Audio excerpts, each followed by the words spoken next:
evening, everyone. Today is February 23rd, 2023, at 6 p.m., and welcome to the beautiful city of Bel Air Beach. This is the City Council work session. Let's move right on over to Pledge of Allegiance, and we will take a roll. Pledge allegiance To the flag of the United States of America, to the republic for which it stands, one nation, under God, indivisible, with liberty and justice for all.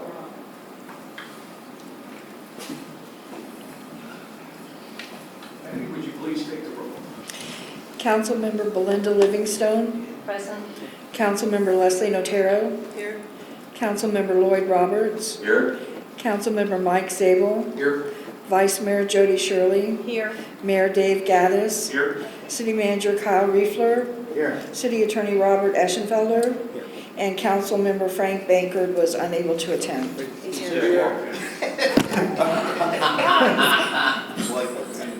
Where's his name tag? And Councilmember Frank Bankert. Here. Or present. Thank you, Patty. All right. At 7:30, we're going to take a break. As you know, on these work sessions, we try not to roll past 9 p.m. so that we can get a good night's sleep and not starve to death. So 7:30, if everybody can make it till then, I would greatly appreciate it. And we'll take 10 minutes and then we'll come right back and wrap it up. All right. So let's move right on into item number 1, discussion of proposed ordinance regarding comprehensive sign regulations. And we're going to give the floor right over to Randy Moore to stand in. Sir, you have the floor. Thank you, Mayor, Council members, Robert Eschenfelder. My understanding from Mr. Moore is that you all have already had a workshop and gone through it. So what is your pleasure? Do you want to go page by page again, or do you all just want to individually let me know questions or comments you have? I got one question. We had a handout that's on the table, and we had one that was previously in our packet. Which is the up-to-date one? The one that was on the table is the most up to date. Can you give us a rundown of anything that may have changed between what's in our agenda packet and what we have on the table? Yes. Everything that Mr. Moore changed between this time and last time is in red, strike through underline. And so if you look on the one that's on the table, so that we're all on the same page numbers, it would be page number 20. And he made changes to the definition of portable sign.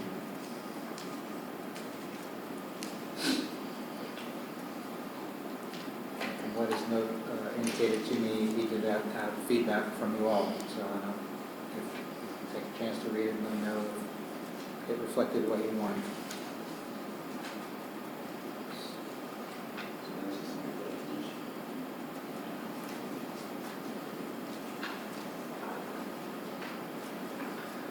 Whenever I read through the copy that's in our agenda packet, it looked to me like he put in all of our requests. Did anyone see any discrepancies at all? And the only thing that's changed is what's in red, and that was where he was just cleaning up some language. Does anyone have any questions about what we're being presented to us tonight? General consensus from the council on this item. Is everyone satisfied with this? We're fully aware of that, Mr. Baker. Satisfied. I appreciate your opinion. All right. And Ms. Livingstone, Yes, sir. you okay? Yes, sir. Okay. Vice Mayor Shirley, It's fine. Lloyd Roberts. I'm good with it. All right. Leslie? I had a couple issues that I was talking to the city attorney with. The definition of color is any distinct tint, hue, or shade, including black, white, or gray. So what is not color? Air. I'm not really sure. So It's not a hill that I want to die on, so if y'all want me to strike it, I will. The purpose of it, though, it is to, lawyers are interesting creatures, and they will make arguments wherever they can to try to challenge. And so if you use the word color to talk about signage, and you don't say that it includes black, white, and gray, then the lawyer is going to say, well, my sign doesn't apply because, my client's sign doesn't apply because it's black and white only, or something like that. And so that's why we're just saying, if you can see it, if you can translate it by your eyes, it's a color. It's a Yeah. Even though most of us don't understand that black and white is, so that's why it's there. Any other questions, Ms. Matero? No. Attorney Otero? Pardon? Attorney Otero? Sorry.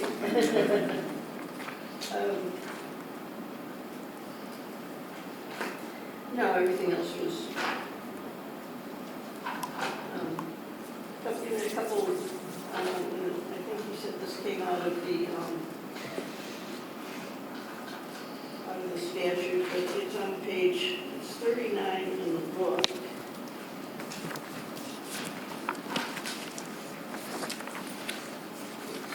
Section 8619.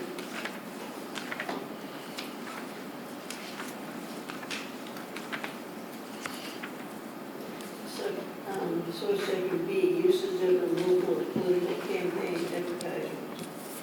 It's on page 39 of the one that's on the table. And the councilwoman made a good point that it's not, the wording of it isn't the grammar that she would use. However, this, I don't know if Mr. Moore told you before, but this comes right out of the Florida statute. And so we want to not deviate from the words of the Florida statute, because if we ever get challenged for this in terms of a First Amendment or whatever, we're just going to simply say, this is exactly what the legislature did. So if we follow the legislature, the whole state follows. So we don't care about the grammar. Well, again, I'm here No, that to sounds reasonable. I'm here to take your will, but if Yeah. the legislature used that grammar, I'm just thinking it's best to use the same. Those are the comments I had.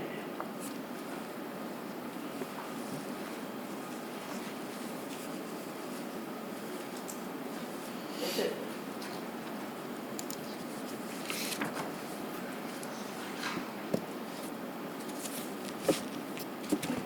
And going back to the flags, that you raised the 30-foot flag calls for, say, a 40-foot flag. Do we want two flags that size on the pole, that size? Yeah, I wouldn't either. Plus the stress, though, those flags takes a lot of stress. I put multiple flags on the flag set to reduce the volume down long. And that's our main case of the party. Well, the only reason why I bring it up is because I drove past your house and wanted to see that flag, and you don't have that size flag. No, not 3 by 5. Yeah. It's not cheap, Next, what section we're talking about? This is page 40, flags at the bottom.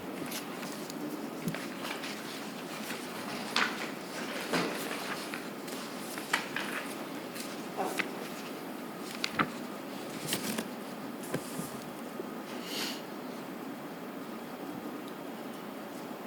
So my recommendation would be maybe one of those 3 by 5 maximum. Instead of 2 40 square feet flags. No, I'm definitely fine with that. Does that make sense to everyone? So you want it to say one flag? Well, what it is, for instance, my flag holder on mine's a small one, and I have a 3 by 5, and then I have whatever the next size it is down for the state of Florida. So the United States flag is the largest, and then, and I was just thinking 2 40 square foot flags anywhere in Delaware Beach is probably crazy. Do we want to reduce, maybe say 1 flag at that size and then something smaller? 3x5 is the second maximum. Why did we increase it from 15 to 40 in the first place? Well, it wasn't 15. Was 15 is lying down? Yeah, originally it was, and there's standard flag sizes for standard pole sizes. And Mr. Zabel raised the issue that he has a 30-foot flagpole, and the standard size for that size pole is actually a 5x8. Okay, fine, that's good. All right. But definitely no 2 5x8s on a building. My hopes are is that there's a 3x5, but I understand that, that's a regulation flagpole size, and if we allow 30-foot flagpoles, then we have to allow one 5x8. Why don't we just say 1 5x8 or 2 3 by, or because right now it says 2 flags not greater than 15 square feet. Well, see, I don't have, mine wasn't, I'm looking at this, I'm comparing the two, right? So if we allow 2, just limit, then to still like the 40 square feet. Yeah, it's what the council wants. So I just wanted to bring it up that, wow, I mean, the That's thing a would lot. almost be touching the ground. I know, I'm looking at the big one over there, kind of thinking, how big is that? Is that on the other side of the bridge? That was, I think that No, was even that's bigger. that's 24, 12 or something. Yeah, those are Carlisle. I'm no flag expert, so. Yeah. Just saying. My Seems like- retirement flags, most flags are 3x5s with the standard. Yeah, my recommendation would be the maximum, in fact, you could even take it to, a 5x8 for 30 foot and 25 or less 3x5. You can do all sorts of things to really make it concise, but I do know that I had a neighbor, he doesn't live there anymore, but he put a giant flagpole out in the front yard, and that flag makes some noise. It was very, very loud, and he wouldn't put a second flag on there, but I was just thinking, what if he put 2 of those up there, what if they hit it? I mean, it's possibly a hazard. So what do you think? 3x5 is the second, and then we're done with it? Okay, so the first flag, 5x8. Yeah. The second flag was so chosen. Or smaller. Right. Yeah. And no greater. Right. That makes sense. That work for everyone? Yeah.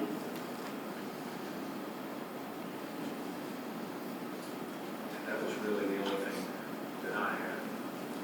What's the next step? I mean, I'm assuming everything looks good for me. You know, what directions is, we propose this going forward into the next city council meeting? I don't think it's been to your planning board yet, so it has to go to the planning board because it's part of your land development code per statute. And then once the planning board reviews it and provides you whatever comments and suggestions that it has, then it comes back to you all for first reading. So there'll be three more stops that the citizens can get and y'all can get. I just want to return to flags to make sure I got, so you want to say the first shall be no greater than 5x8, and the second shall be no greater than 3x5? Correct. Got it. Thank you.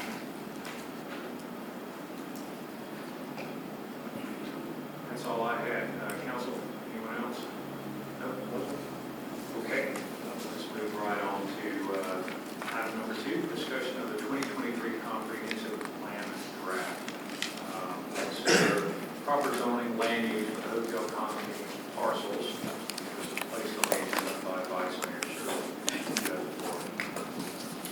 Yeah, so I recently had to find hotel rooms for family and found that the rooms along the beach are rented nightly.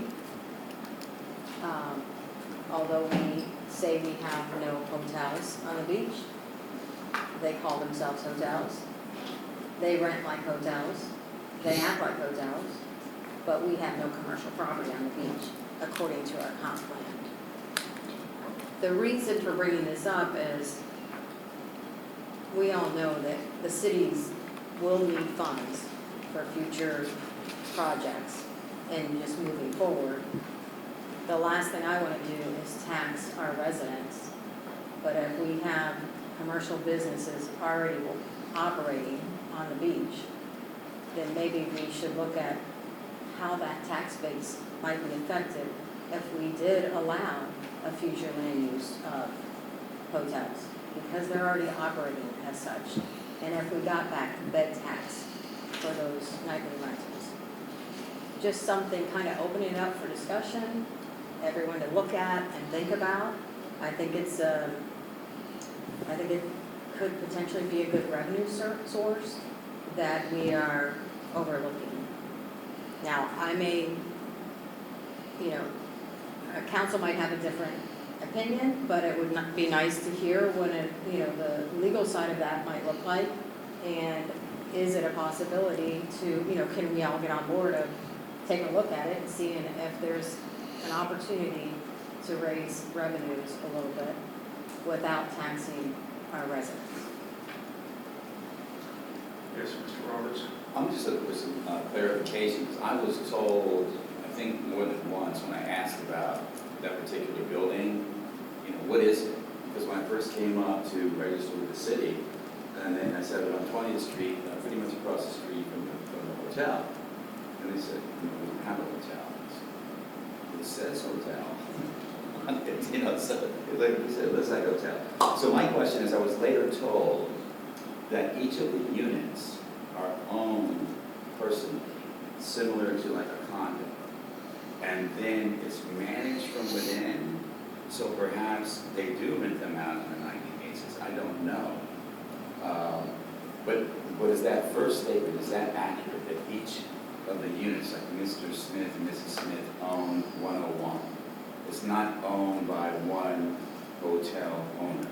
Is that true? So I can tell you the Bellard Beach Resort Okay. has multiple owners. There's one owner that owns more than 50% of the units. Most Okay. of them are one bedroom, one bath. You can walk in there and rent them by the night. Okay. Even the ones that are owned individually are still, you're able to rent by the night. Which runs afoul of our Right. And somebody at the desk manages that with respect to who's up next, That's right. type of thing? It's pretty common. Okay. And then the one that's further north, the little blue hotel, that is strictly timeshare. You can only get it by the week, but it's still timeshare and you can rent it by the week. So again, I don't know if there's opportunity for bed tax or, some way to offset, because it is a lot of work for our staff. If you walk the beach, it's busy, especially on holidays, and there's a lot of extra traffic on the beach, a lot of extra trash on the beach, if you go to our only beach access with a bathroom and you walk in there, it's disgusting, and our staff has to clean it, and that's from, all this use of outsiders using our beach. And I think that we just need to be creative about how to tax that. If there's an opportunity to tax it more, we should. Is there a resort tax fee that's charged to these hotels? Resort tax, entertainment tax? I mean, if you went right now to rent it in Hampton and you were on the beach or something like that, mostly Clearwater, you get a resort tax, you get an entertainment tax. Do we get any part of any of that money? Currently don't, and that has to do with the way it's zoned. The Fort Pinellas threw out some options, which they called a resort facilities overlay, which was its purpose is of this category is to depict utilization and overlay for residential areas that are now developed. Let's see this. So the use of characteristics, so its primary use would be for residential temporary lodging, but it's a different zoning requirement, which enables you to charge fees from what we are in the residential. Which we can charge, maybe Are you saying in layman's terms that we can dip our feet into that money? It's possible, I don't know all the legalities of it. Well, so, two things going on here. Forward Pinellas advises you on land use, and so what they're proposing as an alternative is a way to allow it and call it something in your plan, because right now, from what I'm hearing, you don't. What is it currently zoned? Residential. Residential, okay. So, and if it has a front desk, you know, and it's operating like a hotel, you know, I think the first thing is, if you don't want that to be occurring, then you need to go into code enforcement and say, I don't know what this is, but it's clearly not residential, you know, and so you need to shut down the front desk because you're clearly operating commercial. That'll freak everybody out.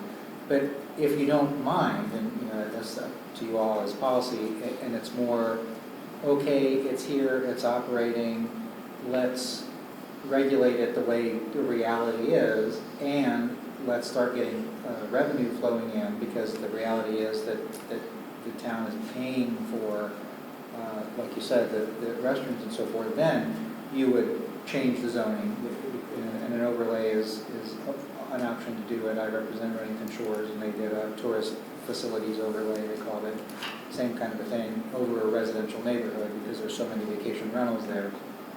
And but in terms of the tax revenue, you need to turn to what does the legislature allow to tax? Because as a municipality, we can't tax anything that the legislature hasn't expressly allowed us to.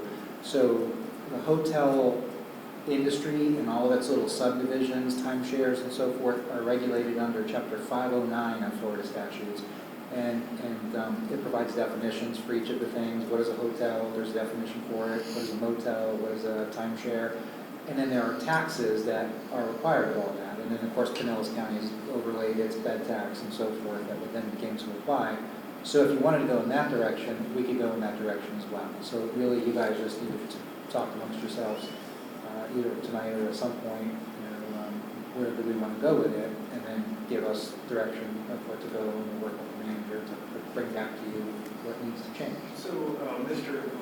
Eschenfelder, am I pronouncing that right, by the way? You are indeed better than half my law professors. Great.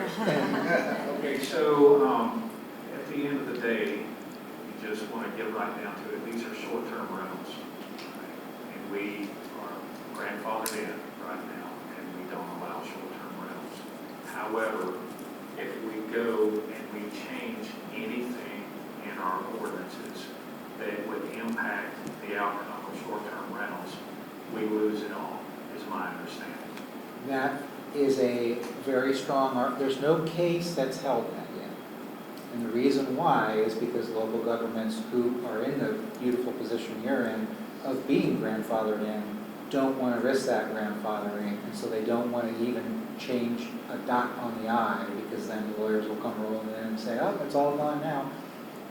There is a bill that's been filed this year that gives that little bit of a nugget to say that if you change your grandfathered code, but it is to be more generous, you don't lose your grandfathered code.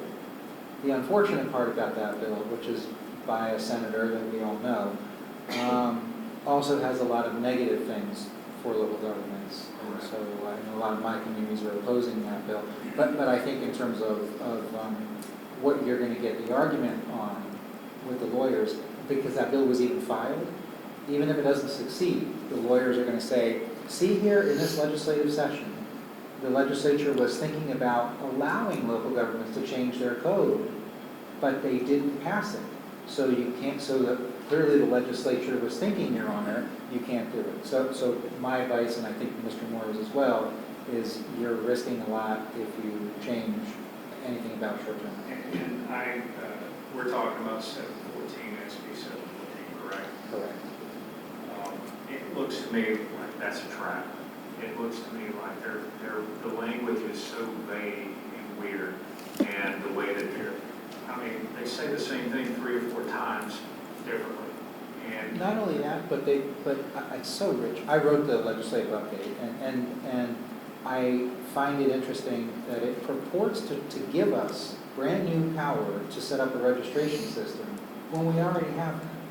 We already have that power. So it is a trap in that way too, because I can see that the lawyers are going to come and say, oh, well, the legislature is now parceling out little bits of power to you, so that means you can't do anything else with respect to vacation rentals. It's a real terrible thing. They wrote it in a way that looks like we can make a little money off of this by forcing them to register. Correct. And even that is a restriction. So as much as I can't stand where we're at right now with this whole debate, is my recommendation would be to let's wait and see what happens with this bill and then talk about it after, whether it passes or it fails. But they're going to keep coming. They're just going to keep coming after us more and more until they get their way. It's the same bill that's been proposed. Last year, yes. What about the last at least 7 years? I think they've thrown something out and it's got watered down, stiffened up. It's from the real estate lobby. It's really pushing this. Well, Hopefully it doesn't get traction. One of our lawmakers' brother runs a bunch of vacation rentals up and down the I coast suspected that. here. One more question, because I started dabbling into these hotel rentals, and they are hotel rentals, but they're not owned by the hotel anymore. Some towns say if you live, the owner's allowed to live or use that occupancy for up to 30 days. If they exceed that, then they have to pay school tax. Do our owners in these, like what you explained, do they have to pay the school tax on each one of these units, or is Pinellas County taxable on those units, or? So the county sets that and it goes by what the zoning is on it. So if it's residential, it's zoned one way, if it's So commercial. it doesn't matter if the owner's in there No. 30 days? How it's used is 365 irrelevant days. to school tax. So and I would go to the timeshares as well, they just get an annual Whatever tax the for that zone unit. is, whatever the value of property is, that's what's So going they to pay the same be. tax? They pay the same. Thank you. And so, and currently, we charge a registration fee for $300. rentals, but not to condo rentals, is that correct? It's all condo and household rentals. So all the condos are paying, and so even if if each condo pays $300 a year, no matter how many times it's rented. Correct. And the bill is going to reduce that to $50. $50, yeah. Or if, let's say you have 20, your maximum bill would be $100. So would it make sense, and if the answer is no, that's fine, but on the comprehensive plan, if we do an overlay, and then if down the road, because once you've got this land use code of, comp plan done with your land use code, that's it, you're kind of married to it for the next 10 years, right? You can change it, there's an opportunity for out-of-cycle changes, but what happens is if you do that, that's going to impute greater investment value to the land in the overlay district, because now more can be done with it, and then if you take it away in the future, now you're opening yourself to a Bert Harris claim. Gotcha. So be very careful about giving something, because that's the issue. Can you change it? Yes, you can. But then they're going to come after you and say, oh, well, now you took away my potential for commercial use. Now I'm back to just residential. I've lost my investment-backed expectations. Pay me money. So do you see any opportunity for any further taxation on these vacation rentals that are out there? Are they coming in, these units, and registering? Or are they just ignoring us? The ones that, when they're notified and being honest about it, they do come in. There's definitely got to be something we're not getting. And then the hotel, the owner, there was a dispute last year where he finally did pay his rental registration fee for his units, but he still hasn't paid this year, so. That's the resort? For each of his units that you own. Yeah. Well, that property just changed hands and you couldn't have changed hands without, I wouldn't think, without that assessment being paid. Did they call for a title on it? All of those units in Bel Air Beach How Resort? recently? The Bel Air Beach Resort. I haven't seen them. When you say assessment, are you speaking of the registration fees that you're requiring? you can buy and sell, that's not going to cloud title. So that, the title search wouldn't even have. They picked that usually up. call the city though for a clear, They do. yeah. Right, but what our answer there is supposed to be, are there any open code liens that have been filed? You know, that's really, because that clouds title. Right. A filed lien means that somebody can come and take money off this property. The fact that they owe a registration fee, if we haven't cited them for it yet and then gone on and you know, it's Because just. it's probably not completely It's past something we due need to- yet, yeah. What we should do, if we are aware of units, is code enforcement. Say, you know, this, you're required to pay this $300 fee, here's your code citation, pay it. Yes, sir, Mr. Roberts. So right now, I just want to clarify the short-term rental in my own head. So short-term rental for residences is 30 days, 90 days? 90 days. 90 days for homes. And for condos, does it vary by condo based on the condo association? It's pretty much the association that deals with it. Okay. So They that- determine how much their people can rent it out for what period of time. Okay. The city has no regulation. You can change your regulation to one overnight, right? Pardon? You could change, the condo association can actually change it to daily rentals. Yeah. They want If to they change chose it. it. If they could, if the other owners agree to it, fine. Yeah. See, that's where we may have The resort, a we loop. have an owner that owns That's more than If 50%. we work with the resorts to try to do something where then it's the homeowners association or condo owners association who's actually imposing more restrict regulations and not the city. Would you agree? Yeah, and I'm so curious about this entity, like, you know, is there a common parking area? And so how do they deal with that? Like if somebody owns more than 50%, then you gotta know, there's gotta be some condo doc, I would imagine, that has been created, because otherwise, if I only own one of those units, what are my rights to the common parking? If a sinkhole happens in the common parking lot, who, you know, am I obligated to pay that? Are you obligated to pay that? There's gotta be more behind the curtain that we don't know. And Well, yeah, there are ultimately- condo Ultimately, docs. there's potential to have worse neighbors than what the single family dwellings have, because now, you know how noisy someone would be if you're sharing a wall. Cheaper buy. So they're probably, we probably just need to, Leslie, you could probably do an informal survey with your neighbors, and just ask them how they feel about it. Because ultimately, you're in a smaller Yeah. condo, right? Right. But I'm sure that rules do change from time to time, and it's because people like you bring something to the association's attention. We had an issue a while ago, we changed it with our association. You know, we do have, the city does have a list of the contact for every condo along the beach. Perhaps we could use that list to inquire as to what their rental restrictions are. I mean, I'm happy to call a bunch of them. It would be a bad idea to gather that data, have another meeting or work session, just to review the data and decide whether it's something that we could maybe have a special meeting, invite them and say, hey, we're aware that you have a problem, and we'd like to help you by helping you get organized. And, I mean, ultimately, there's no revenue. It wouldn't help us with any revenue, but it would certainly be the right thing to do if there's problems in those areas.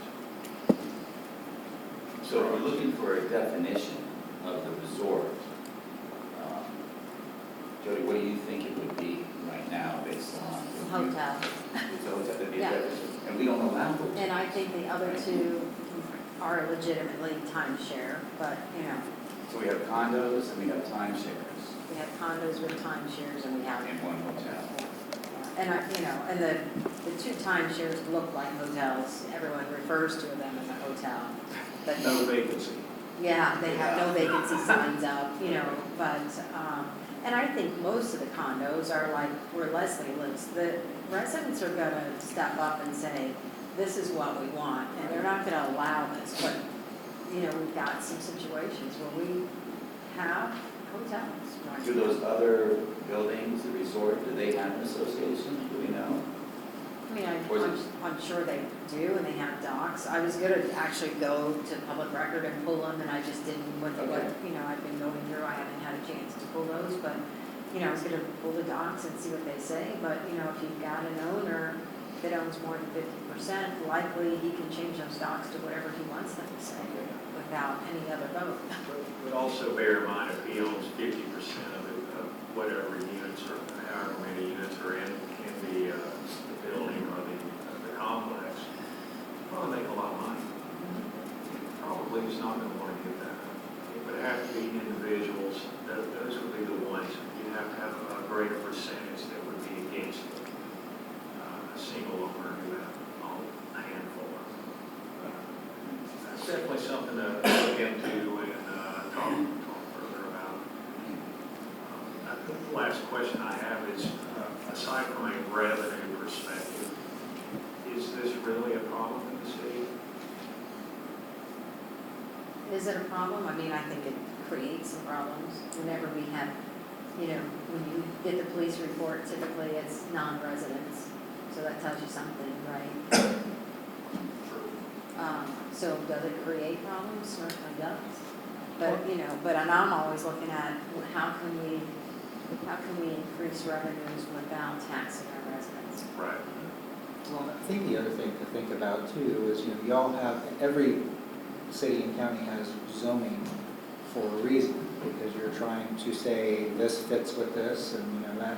And so, to some extent, knowingly allowing essentially a commercial hotel to be operating in what we've proclaimed to be residential isn't really doing what the people want you to do. You know, it's like you're saying, well, we know that this is residential, but we're letting Winn-Dixie operate right in the middle of it or something. Right.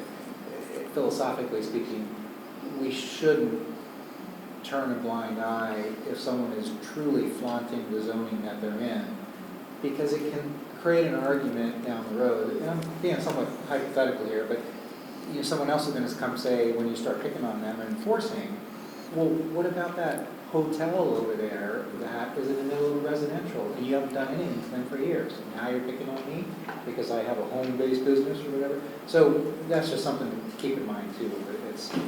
You should ultimately, I'm not saying it's urgent, but you should continue to talk it through and decide which route you want to go. Do you want to go back to residential the way it is? And if so, get code enforcement out there and say, you got to shut down that lobby, that lobbies have no place in residential. Or if you want to face reality and maybe get revenue and all that, you go down the road of overlay. Yeah, so maybe what we should first do is fully analyze what kind of zoning they are in and what are their rules specifically and what are they in violation of, because that's revenue also. And I would also just encourage everyone to read this comp plan, because the other one was riddled with errors and things that didn't really apply. And there's some, you know, this is like the beginning of our strategic planning, right? This should have some of those, when we've got our capital improvement projects listed in here, they should be accurate. They should be a hit list of what we intend to get done. Right. And the one in the past, the flood budget was not nearly what it really was. So there are just some things that we really need to pay attention to. It's not just a check the box, it's done sort of thing. Everyone needs to read it. Okay. Any other discussion on on item number 2, the comprehensive plan draft? All right, we're on to item number 3, and this is actually a continuation of a topic that Mike Zabel brought up. I am passing the torch over to the city manager. This is discussion of revising the marina waivers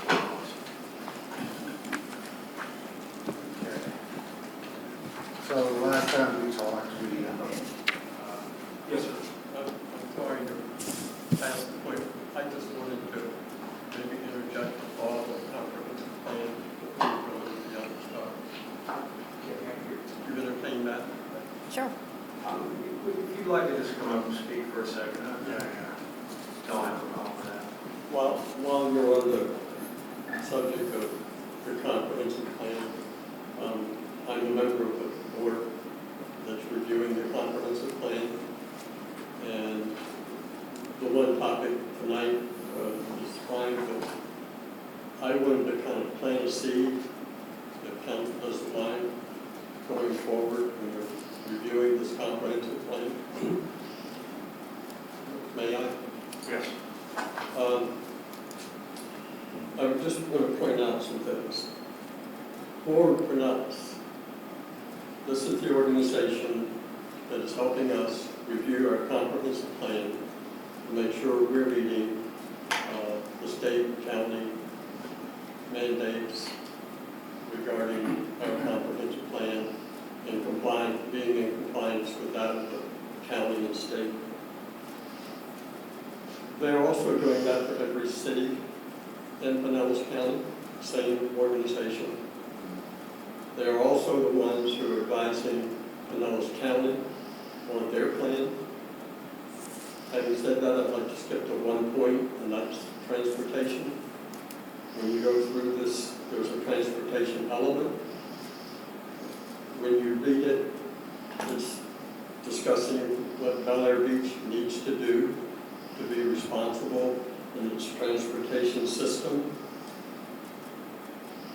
Apply Clearwater Beach. When you read Bel Air Beach, think Clearwater Beach. And have they complied? And have they met the standards? For instance,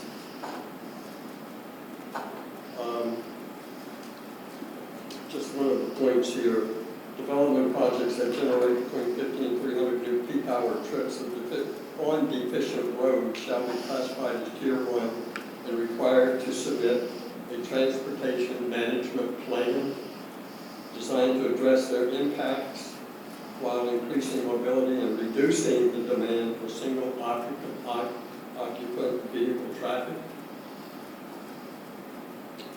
I was on the Citizens Review Committee that reviewed the construction of this bridge. And all during those meetings, we were constantly told the reason it's 2-lane and Gulf Boulevard will be 2-lane is that the state says they don't want greater density on the Bay Area Islands because of the obvious concerns for storm and the cost if the area is impacted by the storm. So the bridges remain 2-lane, and Clearwater had 4 lanes because they had 4 lanes coming in. This is back when all the motels on Clearwater Beach were little mom-and-pop motels.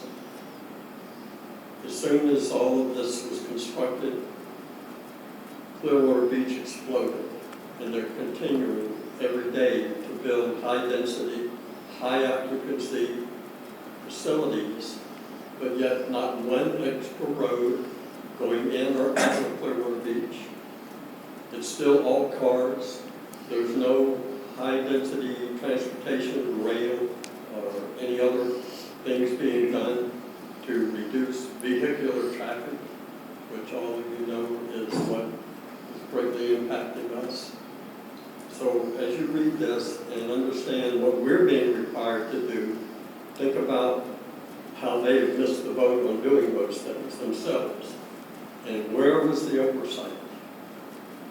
And why are we asking for a review of the oversight process for Clearwater Beach? Because I think that's about the only thing you can do to try and mitigate what's happening there. Probably won't happen in my lifetime, but there needs to be another bridge out of there, and there needs to be high-density traffic. And how are we going to get that? By asking why they didn't comply with the very things that they're supposed to. And why are these people who are guiding us not guiding them properly to implement the things they're supposed to be implementing? Thank you, Mr. Davis.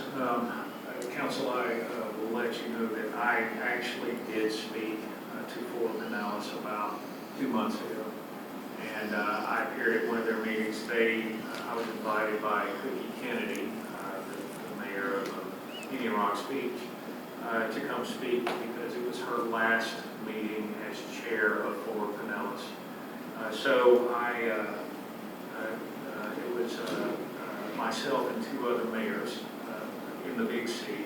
We were invited to come speak, and we were asked if there was anything that we would like to see. And I explained to all of Fort Pinellas that we were completely overrun with traffic. And it's not just a holiday, it's not just spring break, you never know when it's going to happen. It happens all the time. And I explained that it takes 10 to 15 minutes to get out of our streets sometimes because the cars are so backed up and nobody will give you a break to get out. And I painted a real ugly picture of what was going on here. And I also said the reason why this is happening is because they're all heading to Clearwater Beach, the most popular beach in the world. And I said, so I appreciate you inviting me to speak. And what I would like to ask for is a new bridge from Santee back over to Gulf to Bay so that they can come in, loop around, and go right back out. They did not like that at all. They thought that was the dumbest thing they'd ever heard. And then they said that that we have to put up with it because that's what we get from tourism. And I came home, I was furious, and I looked it up. I called Kyle. I said, how much are we getting, for pennies for Pinellas from tourism? And he gave me the number, and it came out to $600 a day. So for $600 a day, this is what we get. They believe that they can solve all of our problems with rapid rail that will never make it here.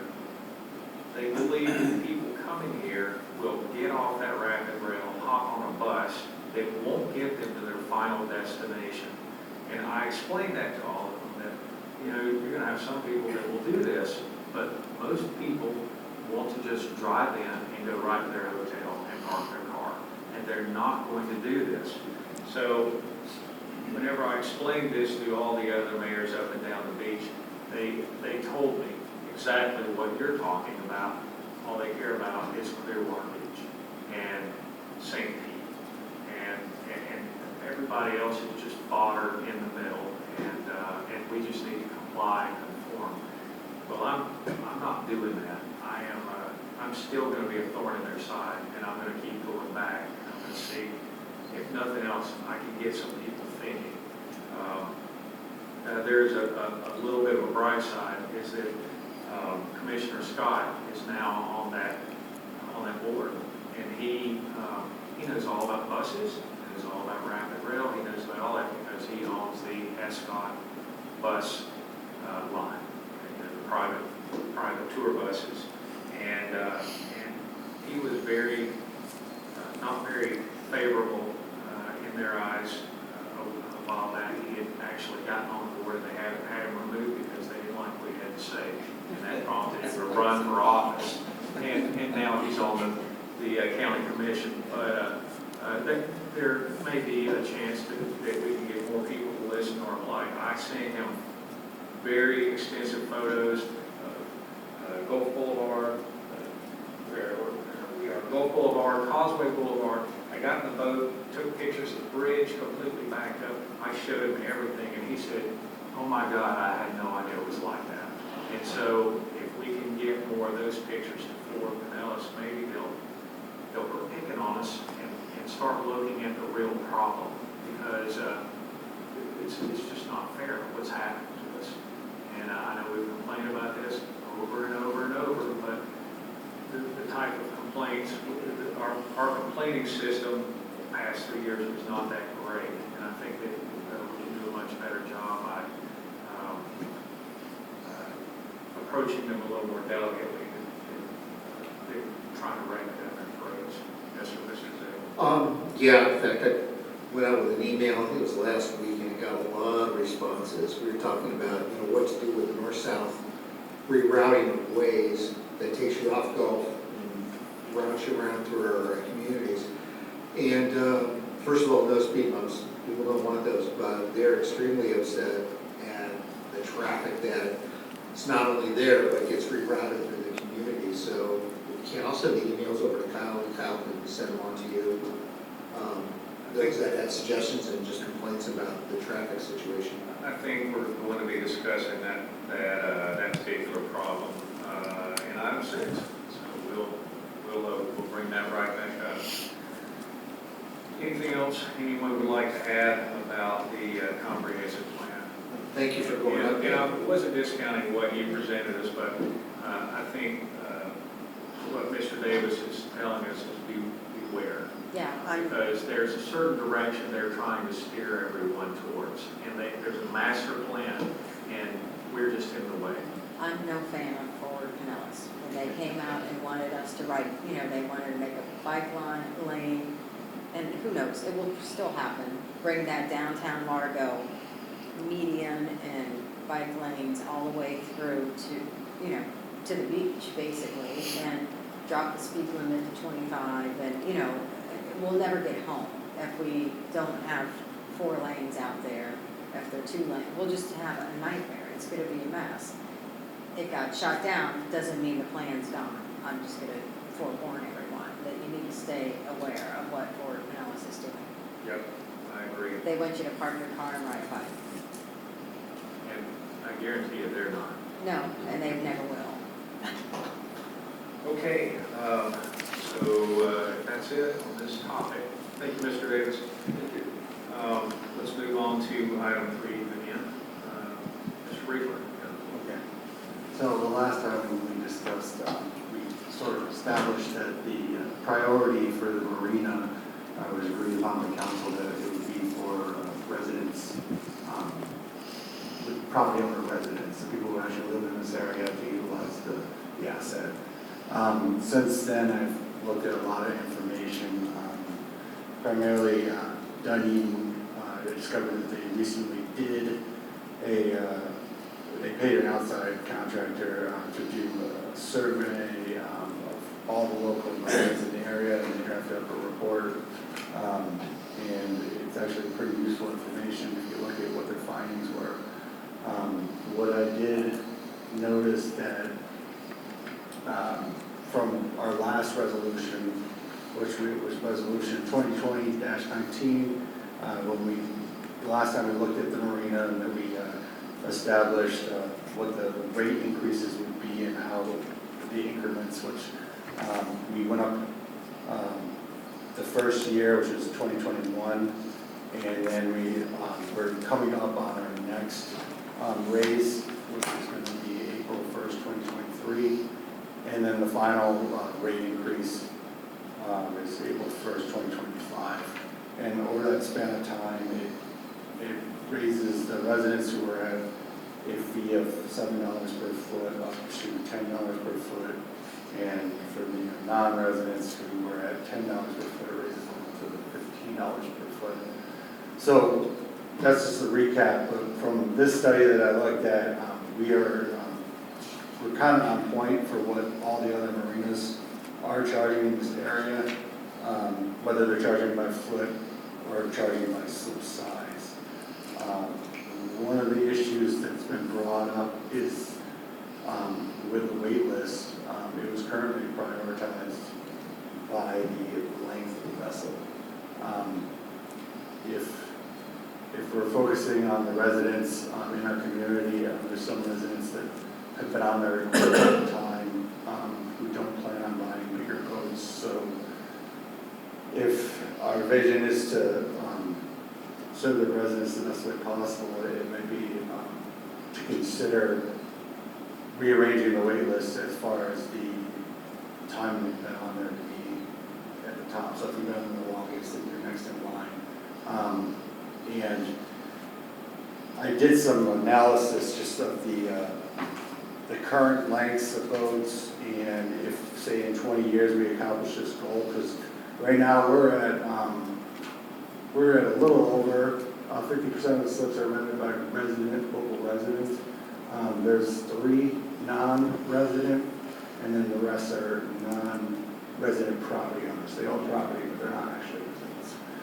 So if you, say we, over time, if we reshape our waitlist policy and if slips open, we start moving more of the residents who are on there into the slips. It will decrease, I laid out the numbers, it will decrease the average length of the boat in the slips. So in turn, will ultimately decrease the revenue track that we're on. There are options to reshape the amounts per slip. I did draft up it's a different spreadsheet that just kind of laid it out and showed how we could stay on track by charging each slip differently if it was like by foot, so if it was 11 to 11.99 one price, and then it incrementally bump up depending on the size of that slip.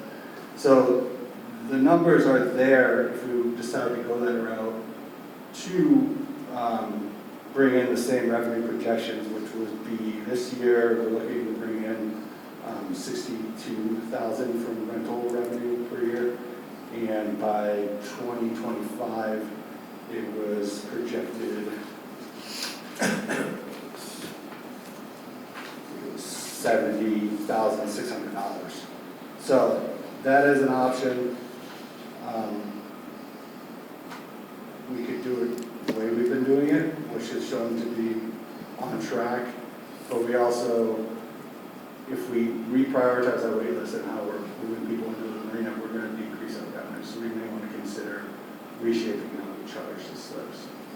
Another thing is I looked at the rental agreement of Dunedin and just a lot of the different ideas that they have.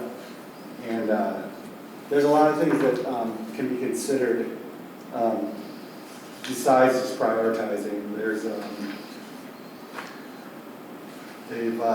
they have rules and regs that can deal with problems that we see in the marina. One of them would be they have like a regulation that says only one family unit can have one slip. They can't have multiple slips. They have rules that say, if the slip is vacant for such and such time, it is forfeited. Our current rules are not that strict. That's actually in our marine code. They have deposits. They have required deposits to get on the wait list. I think residents will have no problem paying the deposit because it'll be serious in the state of the game.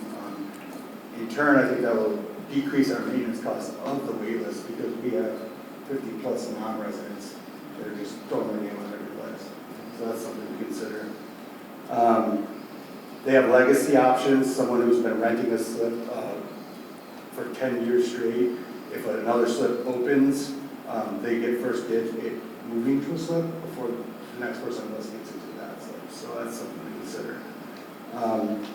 And then ultimately, we're in a market right now where the demand is high for a slip. It could turn because there was 10, 15 years ago it was different. They had trouble filling the slips. So I would always keep the non-resident option on the wait list policy, and then whatever price points we decided, just have a multiplier for that if that it gets to a time when non-residents actually are renting slips. So I don't know how the council feels about all this information. I can take it and I can draft what I feel would be a positive direction to manage the marina and then present it to you and then have your opinion, or if you want to get involved with kind of each topic I've talked about, then I'm fine with that as well. I would not have a problem at all in assisting you with that. If you're okay with that, Sure. we can work together and then present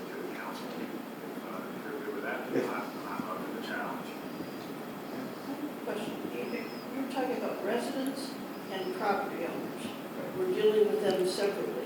Yeah. Those are separate categories. So if you own a house here, if you don't live there, you go on the property owner as opposed to the resident. If you're just renting it, you know. Yeah, well, that's what, I mean, I was looking at other things, is, I understand about the income, we'll probably address that through input to you, but really, whatever the slip costs, that's what the slip costs. The problem was that our resident owners were not moving down the list. So the thought was, if you're a resident owner, the longest one on there, you're given the option to get whatever slip is open. If it's one of the larger ones, you'll pay that, but that's up to you. You can decline it, and it goes down. The reason, why we're very cautious in terms of resident and owner, these are the people's skin in the game. They not only own, but they vote. They're our constituents. If you are a non-resident owner, you have other opportunities. You may have a slip at your condo down in, Boca Raton. These people that live in resident owners don't have that option. So this is the only source. That's why we're very cautious about that. In fact, I would go so far as even remove non-residents. Look, it's strictly, this is city use. Resident owners are on the list, you pay a deposit, you're on, and that's how it'll work through it. You don't lose revenue because it's your option. Look, if you want the bigger one, you're next on the list, you can accept it, even with your little rowboat there. Gives you that option, and hey, I gotta fill that up. It's up to you. But those are the thoughts, but I guess she'll be bringing up all these considerations. Now, before you're, Is that, oh, yeah. yeah, Okay. All right. Anything else? Any other comments on this topic? Can I just add a couple of things?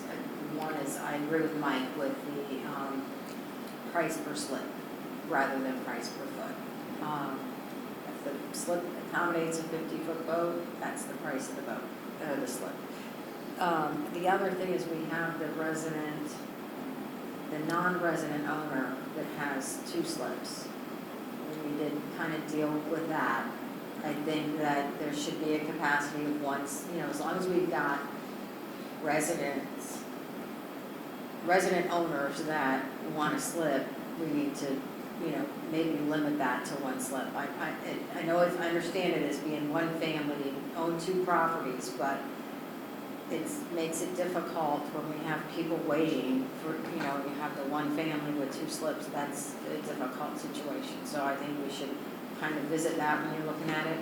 And then I don't even see a reason to maintain a non-resident wait list. If we've got that many, don't even maintain it. At some point, if you need to open it back up, fine, but right now, there's no need for you guys to go through the hassle of dealing with adding them to lists and coordinating and organizing all that information. It's just. I have an idea of how to address that, and I'll discuss it with you. It's way simpler than what we're maintaining 2 separate lists. Yeah.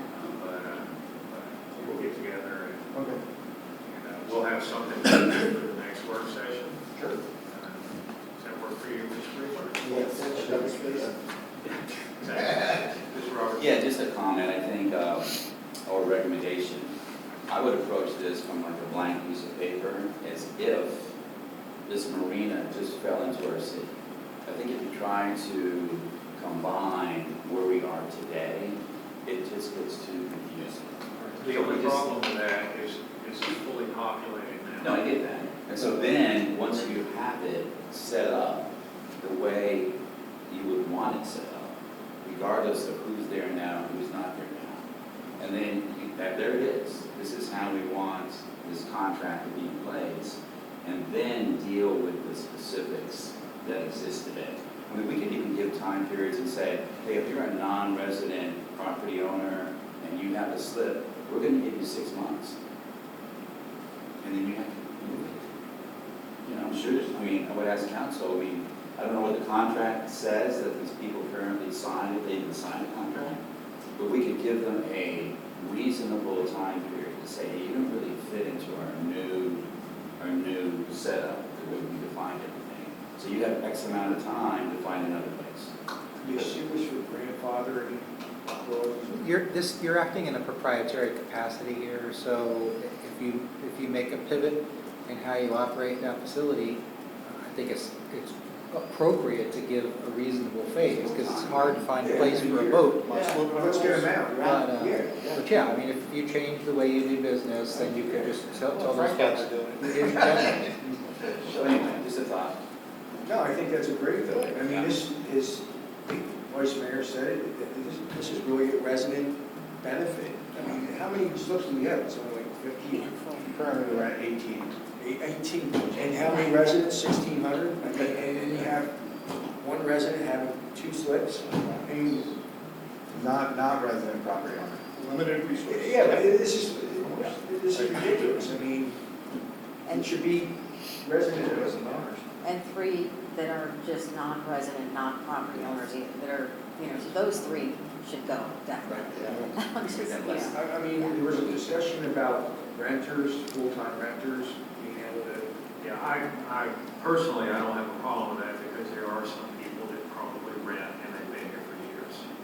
So yeah, I think there should be a test that, number one, can I see your driver's license? Do you actually live here?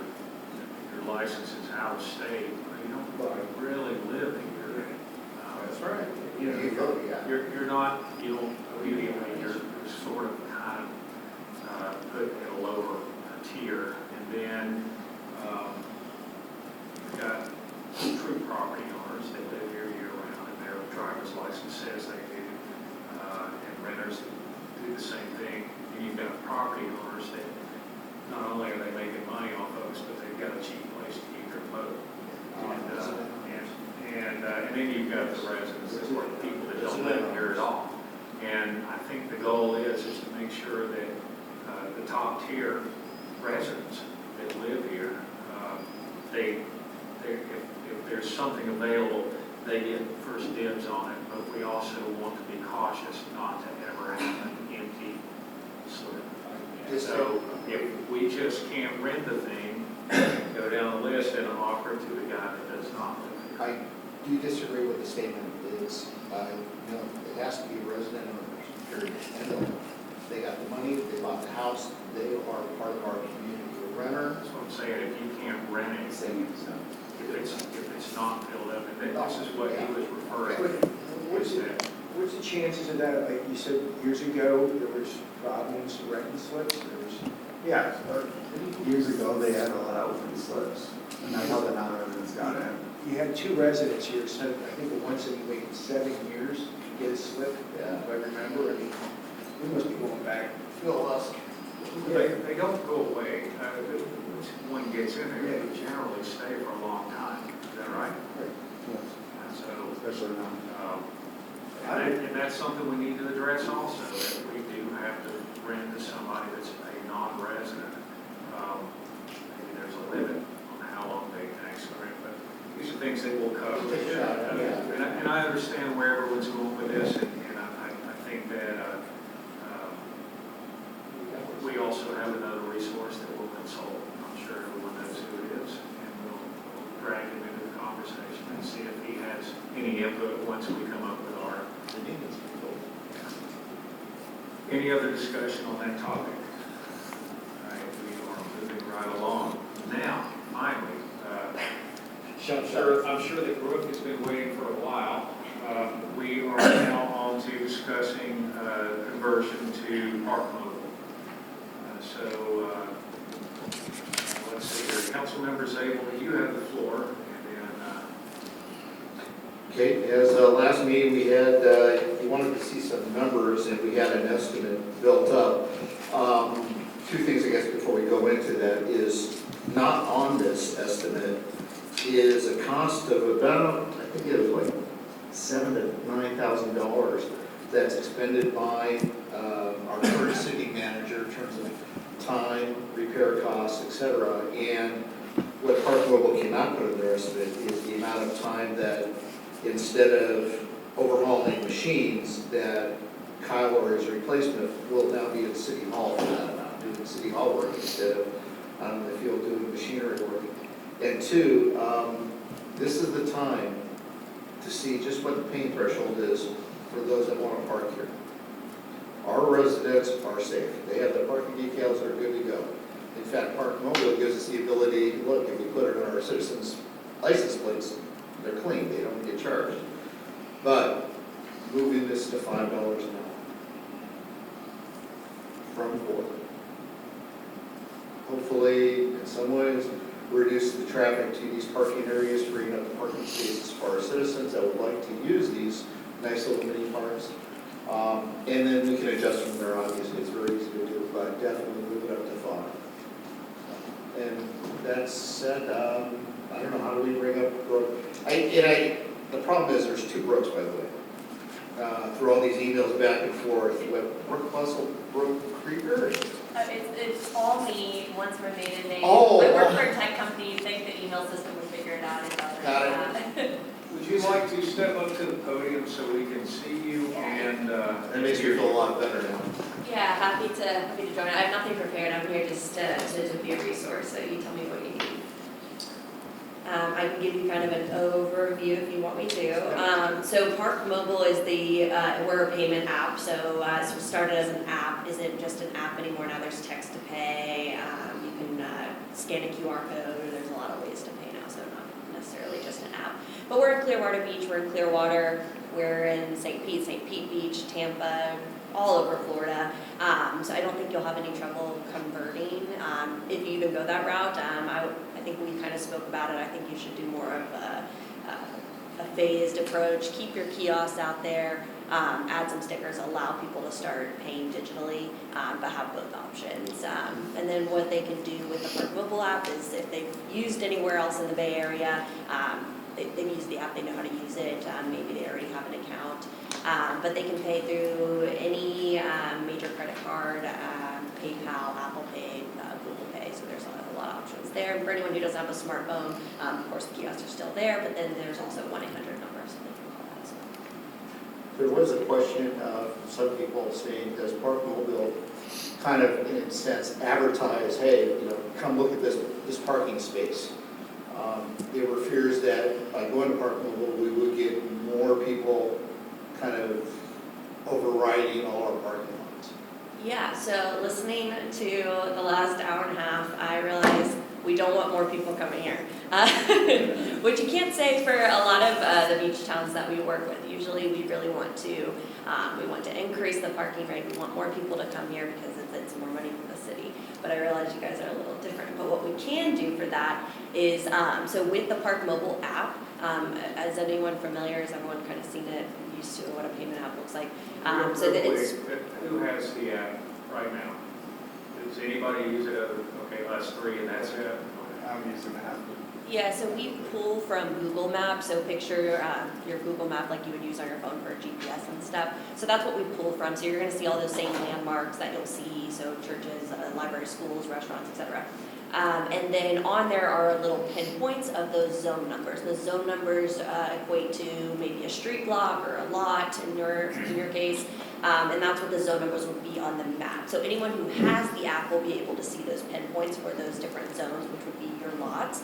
But what we discussed is hiding those. So what we can do is not put those pinpoints, so someone who's just across the bridge or something will see that. Otherwise, maybe they're looking for parking, they're circling around different areas, but then they see your lot's available, they're coming here, right? That might not happen, but say it does. What we can do is hide them from the map so no one else can see them. But what that means is anyone on site, so they pull into the lot, the normal people who are coming here, they can still see the signs. And obviously those still be signs. So people can still pay, but we're not, marketing it necessarily. Also like the ability, you have a dashboard, so if I want to throw a party, and I really don't want a lot of people on the street bothering my neighbors, I have again, we're talking about the marina. Is it possible for me to provide, who's ever running the dashboard here, it's one of the same people, just a computer interface, to type in the list of license plates and the duration and time so that they don't get charged? Just tell them, hey, parking at the marina, and we've entered into the system, I've got them there for 4 hours. Who exactly would be? Someone who, so you're saying someone could pay for a group of people? Well, we have a, Or one of the comp citizens here parking? just wants to host a party, but park people in the marina, and that would be one of the Park Mobile locations, but doesn't want to charge them for it. You're in the city. So can they provide a list of license plates to the city, just to input in there, said on this date for, you know, from this period of time, these license plates will not be ticketed? What we would do in that case is a comped parking, so a promo code essentially is what There would you go. happen. So we would, you would work with whoever your account manager is, and then you would say, hey, on this day, the way the promo codes work, it's a specific percentage or dollar off, so let's say 100% off in this case, and then it's for a designated amount of time, and then it's for a specific zone, so a lot in this. Okay, so So that you gives can- us the ability to take cars off our streets that we never had before. Yep. While providing free parking to the people that are attending our party. Yeah, and that would have to go through the city, so no one could Okay. just, work with us directly and try to. No, They but would again, go it's- to us. it goes back to that dashboard, really, everything's managed Right. here at the city. They can do all the settings and changes, anything. Right, well, the city can, but not, a resident couldn't. Well, come I to say, us and- when I say. But yeah. City Hall. So I have a question. It's been discussed that we are able to limit the amount of time that a person can pay to park. Do they receive a warning before they do that that says, hey, not only can you only buy 3 hours, but you can't renew? Is that possible? Yeah, so we can mirror whatever policies you have, so any time restrictions you have, minimums or maximums, so you can restrict that for the entire city, so maybe you have a 2-hour maximum. If they park here, they can't just go, to another lot. You could have a 2-hour max for the entire city, or you could have a 2-hour max for this lot, and then they would need to go somewhere else at that And point. then what about time restrictions? So you can't park here after? Oh, yeah, so maybe at sunset, you could have a hard stop, yeah. Okay. So whatever hours, or, and then whatever that hard stop means to you. In some cases, it means free parking starts at 5 p.m. Sometimes it means no parking starts at 5 p.m. So whether that's a no parking zone at a certain time or a free parking. Same thing for weekends, so if maybe your weekends are free, you could either do no parking on weekends or free parking on weekends. And the sheriffs right now, they're actually all able to do this, and they're very experienced with it in this area. Yeah, so we already work with a number of cities in Pinellas County, so they already know how to use the back-end system. And then if you have any third-party handheld system, probably tap into that as well. See, what the problem we were running into, and the reason why we're so strict is because it was cheaper to come to Bel Air Beach and park your car here, walk across the street than what you are charged at Clearwater Beach. So people were leaving Clearwater Beach, coming here, parking their car, lugging all their stuff over to the beach and staying there all day long. And we really don't like that. Yeah. Just a point of information, they don't load their stuff, they drop their stuff off, and one person takes the car over here. The designated driver, Pretty much. hooters you everybody. Yeah. Do you have a copy of the estimate with you, or? Not in front of me, We but can do this, and because I mean, that's probably the next question, it's like, okay, what is the proposal? So I do like your explanation earlier where you said we could actually kind of bring it in and keep some of the same system we have in place. Because Kyle, you had mentioned at one time early on that you were a little concerned, I think, that people that are familiar with and only bring cash and don't have the ability to have an app, and all of a sudden, poof, it was 100% already switched over, that could be a problem for them. So if we could bring it in slowly, whatever term you used earlier, to where it may be a hybrid where people could use your system as well as still use paying cash or whatever they needed to park. Is that possible? yeah, and we do that in a lot of cities. Usually what I say is, it's great because you have, it's just an added option, right? It's a no-cost added option, but you still have those costs associated with the kiosk. So if your goal is to get rid of those costs from the kiosk, you're not meeting that goal, but you are adding additional options, which is still good. But we work with a lot of, I think you have IPS, right? So we work with that kiosk system. There's a number of them. And when I say we work with them, we can integrate our enforcement. So our transaction data and their transaction data goes to the same place. So the team who's actually enforcing on the ground has one unit that they're looking at, not multiple things. Okay. But again, the idea was trying to at least Sure. these people are expensive, trying to get them to the city. And that goes right back to the whole argument for switching systems was that trying to solve a problem, and I think that what we're doing is we're creating a problem by having two systems, because now, not only do you still have to maintain the old system, but also the police, well, if police or wreckers or whatever it is, whoever's monitoring and making sure that we're behaving, or the people that are parking are behaving themselves, they're not going to know. They will have to physically get out of their vehicle and go walk the cars to see if there's a ticket. Whereas with the system, the Park Mobile app, you look at a license plate number and there it is. So there's pros and cons to both ways. I think for the residents, the people that live here, I don't think it's any problem because you pay $5 or $6 or whatever it is these days, and you get your decal. It's just a matter of how do we want to treat people that are coming to Bel Air Beach to use our beach. That's why you say, look, we gotta implement this system. I mean, frankly, I'd like to just crank it all over and do it, move directly over to Park Mobile. And two, $5 an hour. Council? Yes, Mr. Mayor. How do we reconcile getting paid? Is there a printout every month with every license plate that paid and how long? Yeah, so on the enforcement side, it's instantaneous. You'll get a constant feed of everyone who's paid so you can enforce.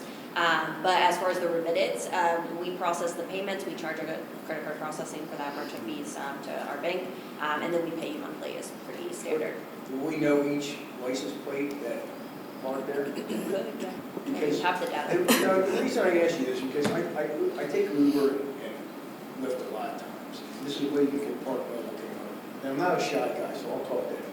And I got told by a lot of Lyft drivers, especially Lyft drivers, that at the end of the month when I get paid, I'm missing routes that I service. And then they have to call Lyft up and then they get into arguments. And some of these guys have just said, I'm not going to do a deal with Lyft anymore. Uber's a lot more friendly. So what I'm saying is, how do I know that we're getting Park Mobile's being this was responsible and paying us for every parked car? Yeah, so you'll have access, probably not you guys directly, but whoever's managing parking will have access to the back-end system. So you'll be able to pull your own financial reports and you can match that. Typically someone in accounting finance would match that with what we remit to you. Yeah, that system would be right over there. I'm just saying, I mean, Yeah, so you'll have access When directly to the electronically data done, on your dashboard, and then you can match that with what we send you. You want to try the dashboard? So you want to go to the estimate? I mean, because nobody really knows the numbers right now, and that's really where a big benefit comes out. Yeah, so I guess the overall cost, we don't cost anything for you to set up, so we'll provide all of the signs, the integrations, all of that good stuff. So we'll set up the system for you. Our fee is onto the end user, so it's 35 cents. So if they're doing $5, $5.35. Pretty simple math there. And then the only thing the city would be on the hook for is the credit card processing fees that we charge, and that's 3% plus 20 cents, which I think is a little different because I think what you currently pay, I don't know if it's on here, I think it was like a flat 4 or 5%. So in some smaller transactions, it was a worse deal, and then some of the higher transactions, it was a better deal. averaged out to around 4 or 5. Yeah, Depends on the- so I think we estimated a difference of $125 to cover credit card processing fees, based on the numbers from last year. How are these machines powered? There is no machines, so it's all digital, it's all in the cloud, just software. I mean, is it solar powered, or do we have to provide electrical, or?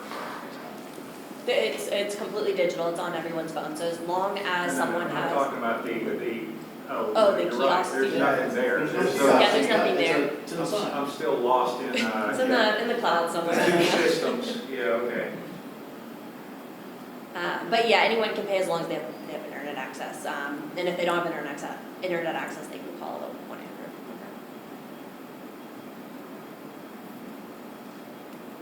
Council? The bottom line, I think, okay, what the obvious questions are, first of all, how much did we make last year? And then really the net. And then what's Park Mobile going to deliver in terms of revenue? And then remember one delta that Park Mobile cannot put in there is the time that we're wasting, you know, we have Cal Ray's got the new guy, that we're taking them out of the parking area, putting them back in City Hall. So what was the numbers again? We have on there. So we're projecting a total gain of $6,209. And that's just the difference of the maintenance, because the credit card processing kind of is a wash. There's a $100 loss there.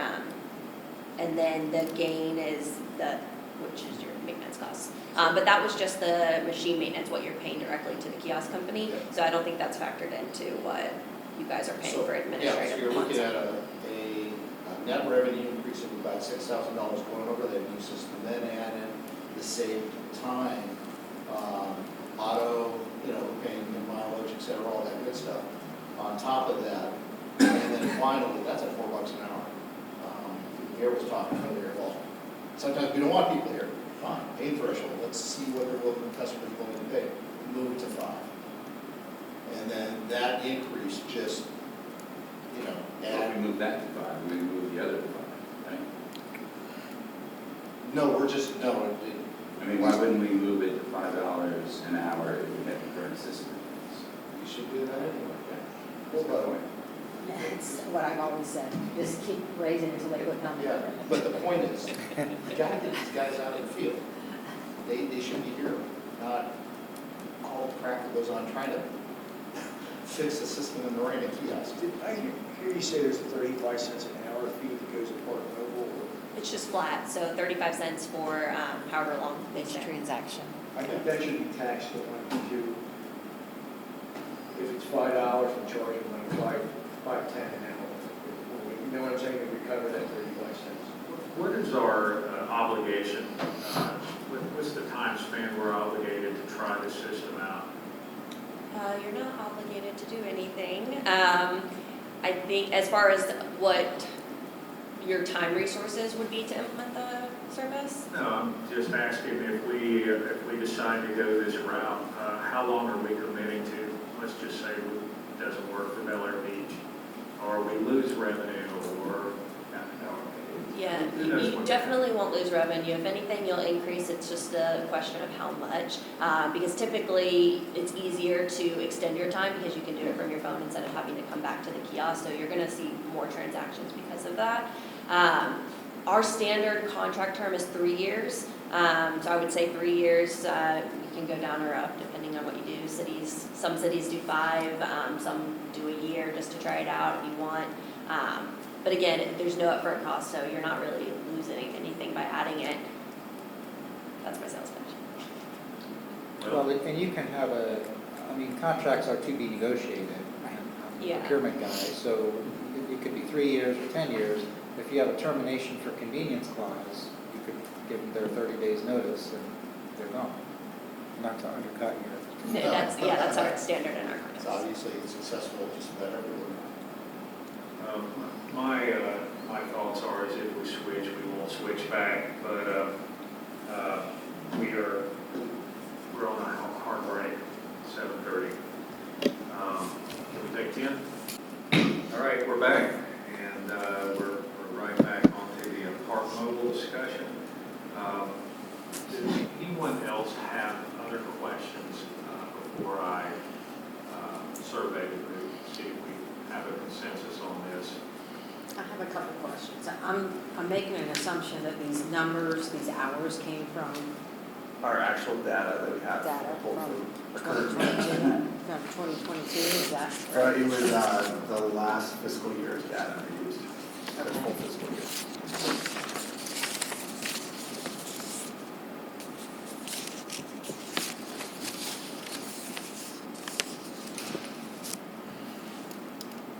And we charge different rates at different locations right now, is that right? Is No, the it- park, I mean, so I thought the beach was a little more expensive than some of It the used to other. be, not anymore. Now it's $4 during the week. I believe it kicks up to 5 on the weekends, yeah.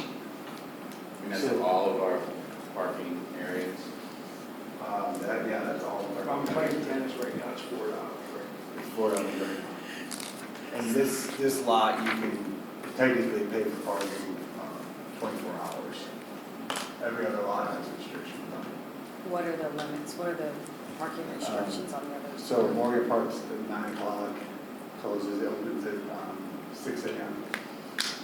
And then Bayside Park is, I believe, 6 to, I have to check that, I believe it's 11 is Bayside. Do we have I thought Morgan was gonna have a limit on how long you could park there too, is that not the case? It does, well, it has a limit of how much you can pay for at one time. And you can come back with Uh, You can pay up to 3 hours, but people can come back and With the thought repay. process, they could only stay 3, where thought was we were trying to get them in I just remember this being So we didn't have someone's the, pet peeve on previous council about making sure we only allowed them to stay a certain amount of time. We wanted to make it inconvenient, so they had to keep coming back and feeding the meter. Right. with Park Mobile, we can actually limit the total time they can park during that day. As opposed to with their cash meters, we couldn't restrict that. They could come back and pay another 3. Morgan Park didn't work because it coincided with bathroom breaks.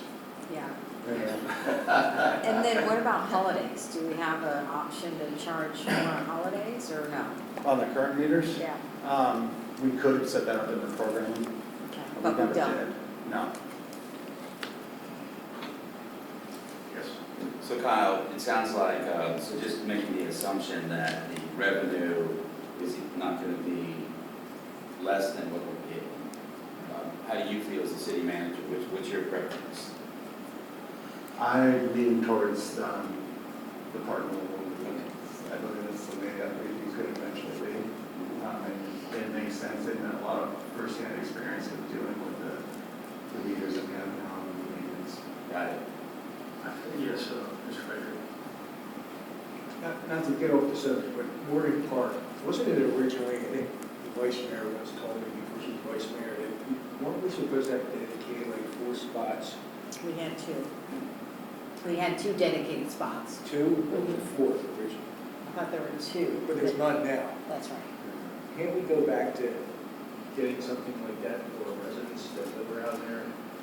Put 4 dedicated spots in there? I think the reason we didn't was because we got state money or federal money to fix it, to fix Morgan Park, and so you couldn't discriminate.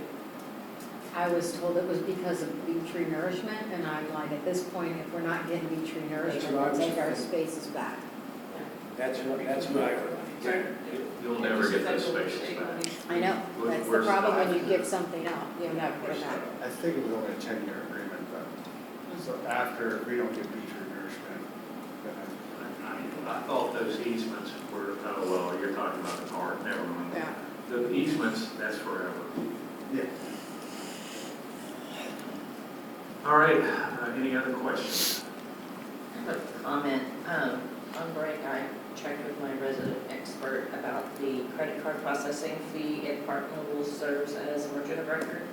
And my resident expert stated that's a good deal, it locks in a rate that can't fluctuate. So food for thought if going with Park Mobile versus looking at another merchant services provider. My thoughts on this is we probably, the revenue will temporarily go down on the regulars because people are going to, I don't have the app, and then they're bad and whatever. But I think eventually everyone will use our lots.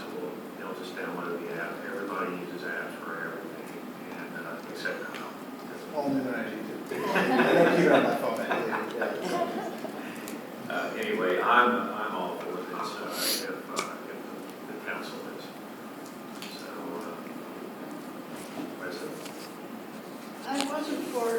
Kyle, as the city manager, says he's in favor of it, I'll go with it. Vice Mayor? I'm definitely in favor of it, I just think we need to revisit how we're pricing parking. And I think, we have to vote on this anyway. We'll have to approve you to sign the contract. So we'll have something more definitive in writing and a review before. How long do you think? Will this be the next meeting or be longer? Or? Brooke, would What do I think? We can, well, it depends on how you want to procure. So you can piggyback off of any of the contracts going on right now. In Pinellas County, we're actually negotiating a contract currently that should be done pretty soon in Pinellas County for the county parks. So you could probably just piggyback off of that one. Or we can do a direct agreement, whatever makes the most sense. But obviously all of those options, different timing, admin for you guys. we prefer to piggyback for our purchasing policy. Yeah. But if they already have local contracts in place, the next meeting, if there's nothing restricting you, I think it could be on next meeting. Okay. And once we have enough warning and we can read the contract, then I think more than likely we won't have a problem. And if we do, we'll stall it until we get it worked out. That satisfy you? I think that's great, do we need to talk about what that pricing looks like, so that, when we get the contract signed, we can move forward right away, or will we then have another meeting to vote? Pricing for your parking? Well, you're not committing to pricing for your parking to them, you're Right. just committing, we get 35 cents, whatever. I know, no, my question was along those lines, that we want to implement this quickly, especially with spring break coming. Do we want to hash out the cost of parking now, so once we get the contract signed, we can implement it as quickly as possible? I think that's all done on the app, which will be in there. He just goes up to the machine and goes, there's your new line right there, start it. The council needs to have a concession She's that, asking for a concession on the rates we're going to charge. And that's where we don't want to do that during a regular council meeting. We want to know in advance what we're doing.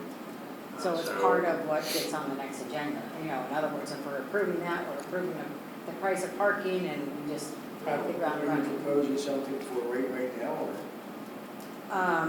Well, I think I knowing that would. I think Mike did, but knowing that we're already charging $5 on weekends, then probably if you go in that dollar more, then, 6 on weekends, 5 on weekdays. yeah, and holidays, and throw in holidays. Because right now, Clearwater is $50 a day, park. 50? $50 a day parking, some of the beach hotels.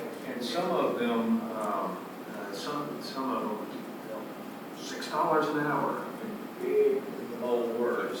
A little tiny after you've reached the point of commitment and you can't turn around, minimum 3 hours. Then I'm good with having that as the base, $6 base. Yeah, I mean, $50 a lot, I mean, go through there. No, I'm good with the 6, and anything he wants, go for it. Do you I have think something $6. on, sorry, can I interrupt? I don't know. Sure. Kyle and I were crunching some numbers. If we moved the estimate to a $5 per hour rate instead of the $4, if you're following along on the sheet, that first number you see in the first paragraph, that 832, the average transaction, we would turn that into 1052, so we're adding $2 because that's an average $2. That would make your total credit card revenue $227,814 instead of that 181 that you're seeing. So less all the fees and all the math, and I can get this back to you so you can have it in front of you. That's a total increase in revenue of 19%, about $40,000 that you can expect. So your total credit card net after our fee would be $216 instead of that $178. So that's just based on the $5. I have no problem with the $5 an hour rate, except for the people that walk the bridge in the early mornings. Parking lot's not full, and they're doing something healthy, and I don't, down there is another story. But here, I think that a slightly reduced rate in the wee hours of the morning while they're walking the bridge, I have no problem with that at all. I had proposed that we do like downtown St. Pete does, that you don't start paying until 9 o'clock or something along those lines. I got blasted by residents, so I'm just telling you that. So Well, just I- I'm gonna preface it with that, so.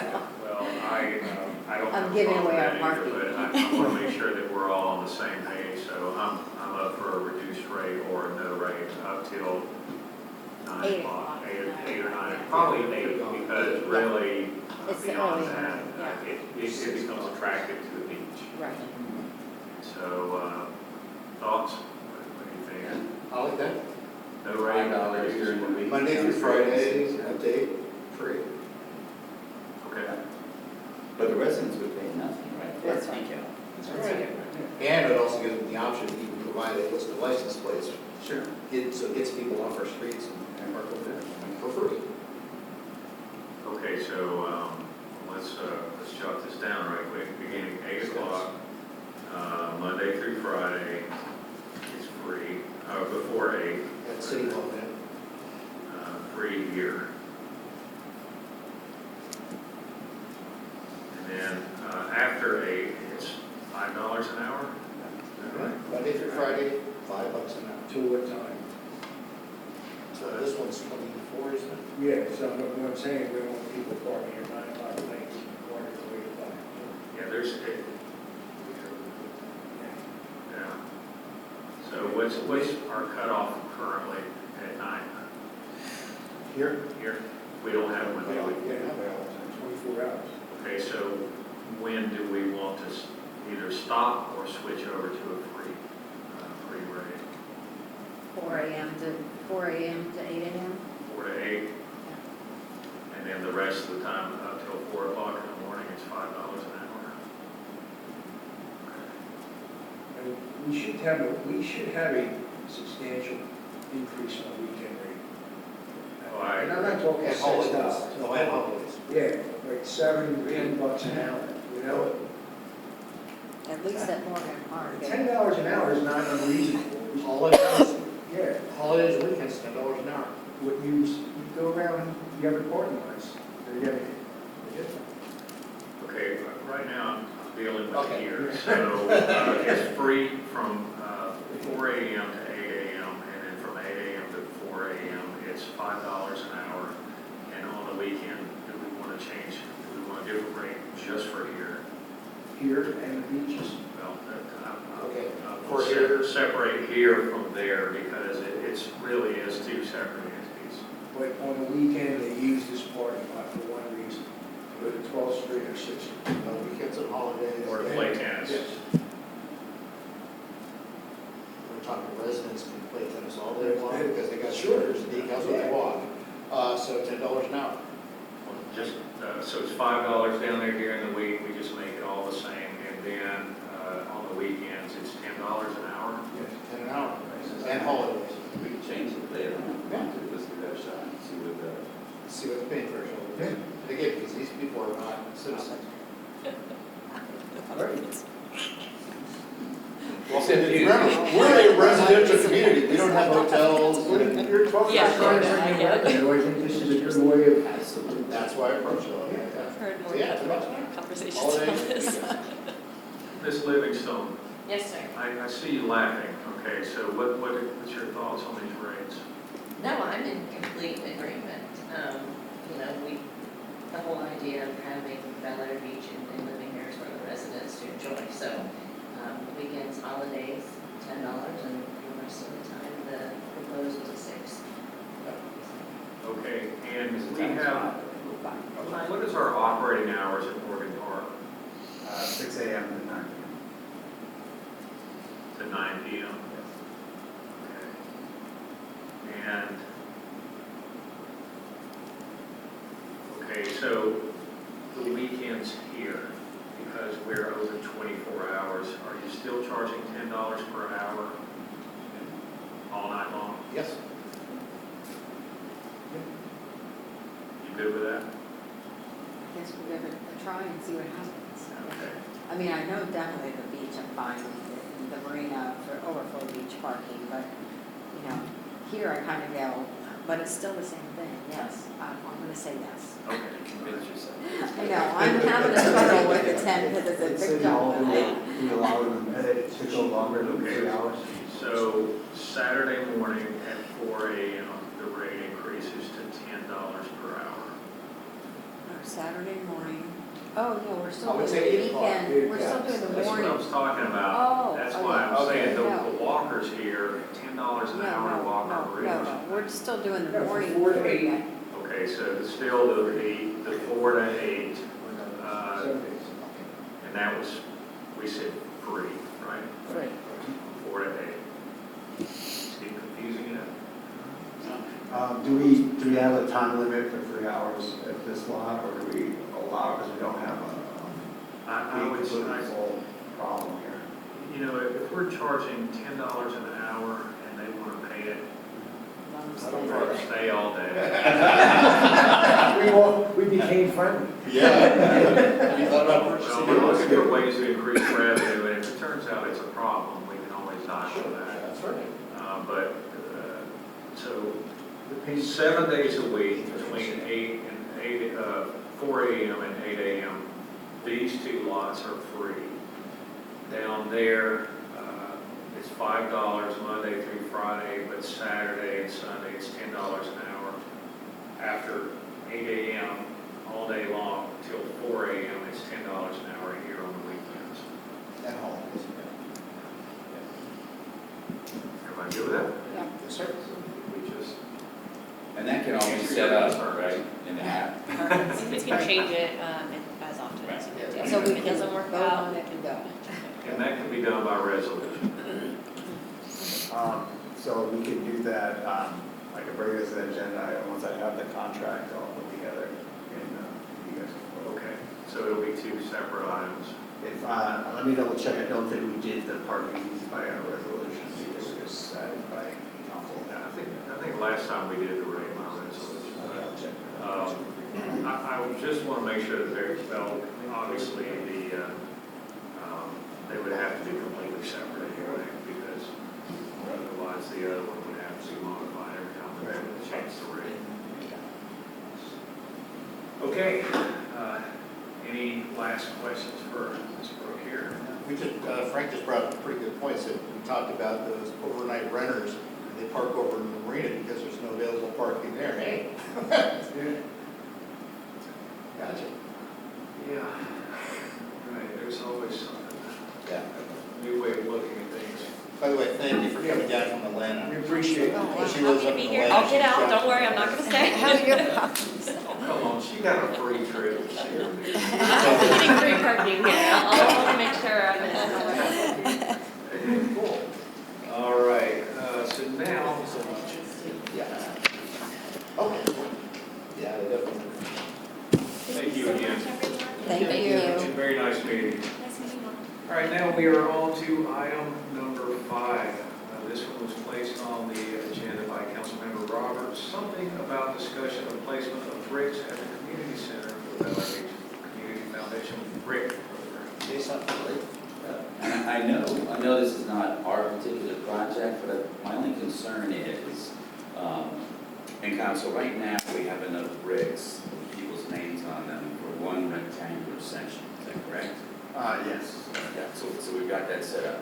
So what I want to avoid, if possible, is, let's say Frank signs up tomorrow, and it may take 4 months before we get a large enough section of bricks to take care of the rectangular removal of concrete.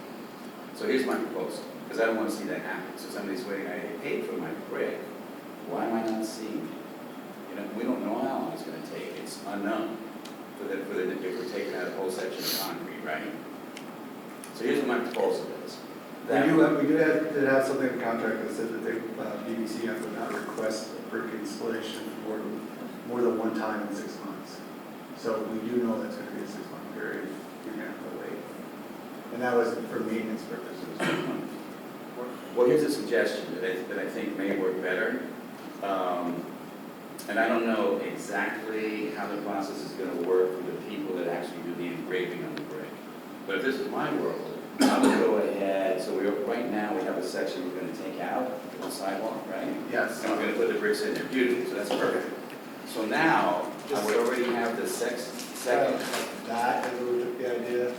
And the reasoning for this being, our first, look, we designed it slightly different, with the BBCF, memorial brick or the right in the middle.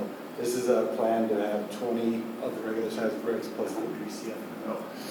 The reason we went with this idea is because, it was a new program, we didn't know exactly what the demand for the bricks were going to be. Of course. To establish something that we could commit to, and that's what it was sold on. well, that even makes, I think, my thought better. So we're not taking out a complete section of the sidewalk, just the center of it, basically, based on that picture. you Yes, have, right? for at least the first set. That was just the idea, we can always Sure. change design and all that. Right. Right. Well, what I would do then for that next segment, I would go ahead and cut that out now and put the bricks in there without the names on it. And so then Frank signs up, we take a brick out, take it to the engraver. Yeah. The engraver does the work and puts that baby back in But there. it's safe in the interim. Yeah, of course. And there it is. That's how IRB has it. Because, because when I got a brick down there, Yeah. it was installed probably was less than 3 weeks. Yeah. So I was just, if we can do that, I think it makes sense, just so that, we're not waiting 6 months. You know, somebody's already forked out the $250 or whatever it is, can't remember what it is. So now it's taken care of, I mean, right away, because, the, foundation has already bought the bricks, so they're put in place. And then I'm assuming they have an engraver, right? So you just pull the brick out, you tell them, okay, I'm bringing a new brick over, here's how we want it done. They ship the bricks engraved, so we would just have dummy bricks in the meantime. Correct.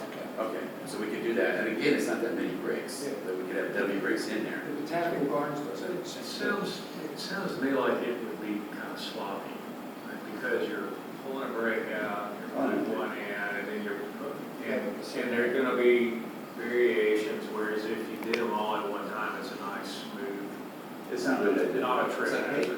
You take a paper out, you put the sand in it, you pack it, put the other paper right back there. You don't know the difference. They're not, they're floated. No, there should be tamped, you should have at least a 3 to 4 inch base tamp, okay? And then you're just popping bricks. Yeah, you just have a little hook. And then you're gonna have to re-sand the top. Yeah, right. But that's minimal. I just think it would be, I don't want people to have to wait that long. It just, the count loses the impact. Like Frank says, when he participated in the one down the road, IRB, a couple of Botanical weeks, Gardens, yeah. you had your brick in there and you walked on it and showed people and said, look, my brick was so cool. Let me get this straight. You take the burden of the meters off of it, and then you give them bricks back.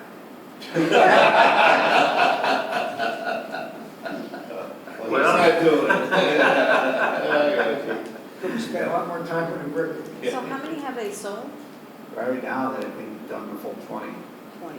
Yeah. And that's gonna take up that one rectangular section. Perfect.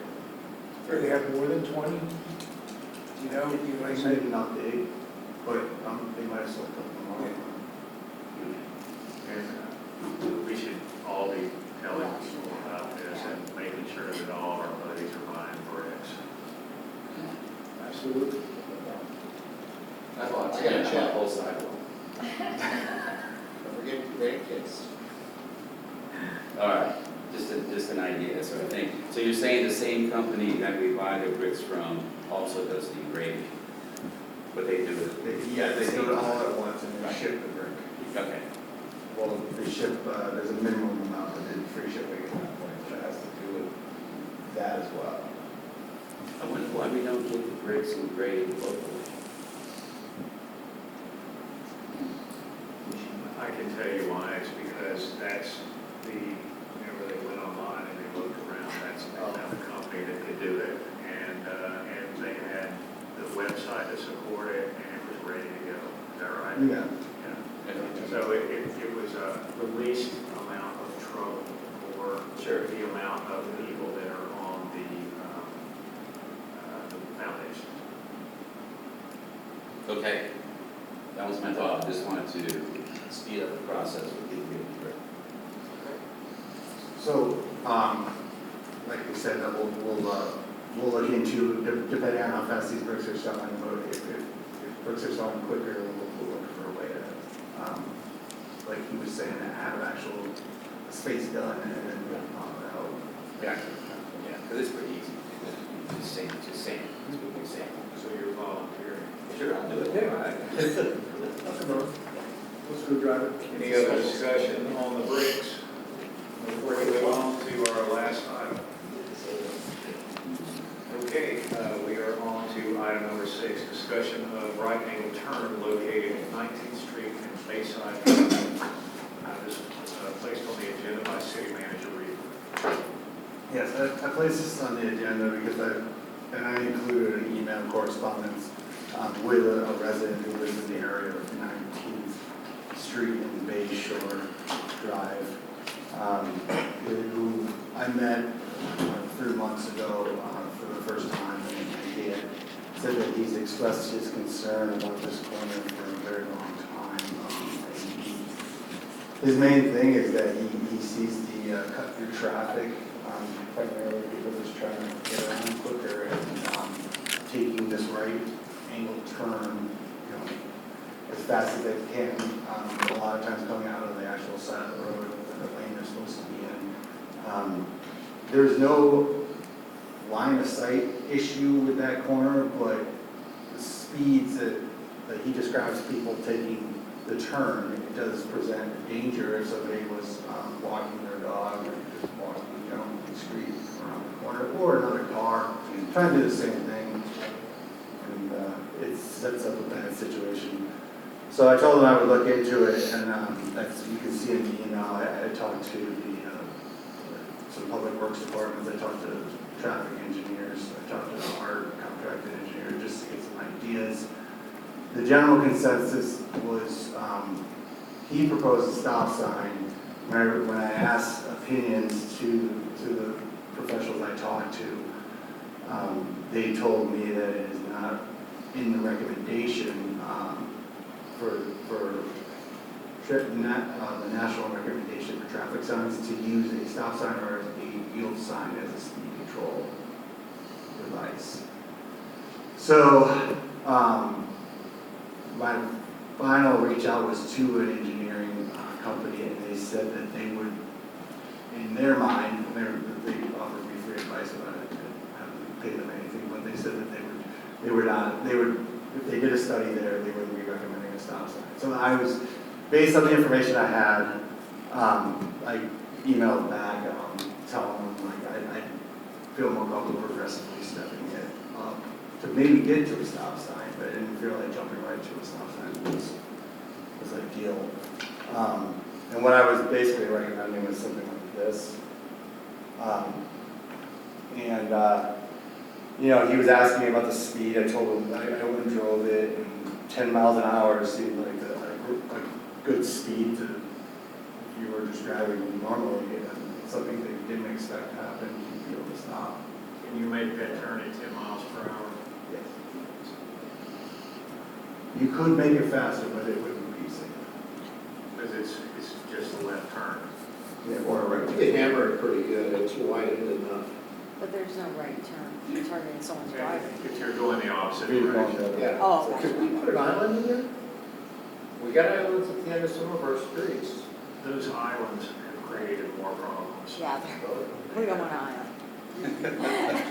Let's take that turn. There was a traffic calming policy, I think, before I got on council, 2020, which has an appendix A in it, which provides a host of different things to, curb traffic going into neighborhoods. Some of them are speed tables, which. They don't want. Well, you might want to do a speed table at the crosswalk rather than with a street. So when you're turning on there, you're gonna have to walk a little bit of the ramp, it might deter people. A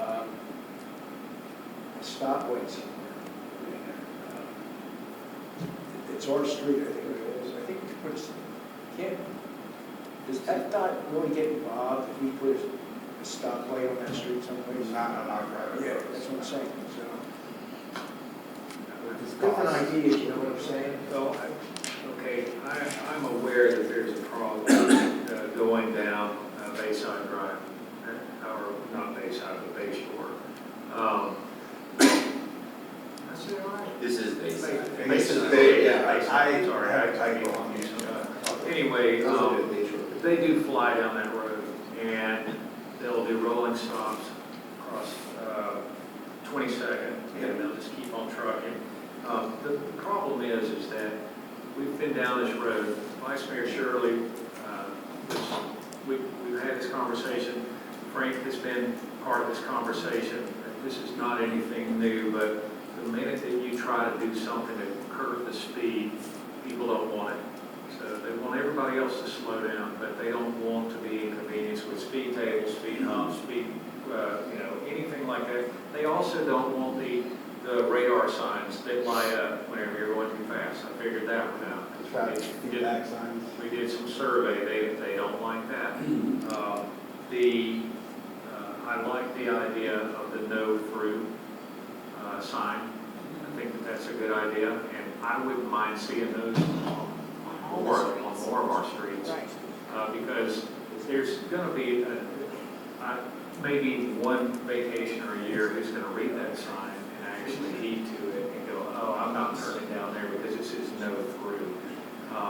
But that's something to consider. And as far as the stop sign goes, I don't think that I would, if you're looking both directions, I would not consider putting one making the right turn on the 19th, because I don't think the majority of people are cutting through there to avoid traffic, because it's an inconvenience to make a left turn off of Gulf Boulevard, get into that neighborhood, then head south, and then you still have to fight traffic and get back out into it. It's only convenient for people heading to Clearwater Beach.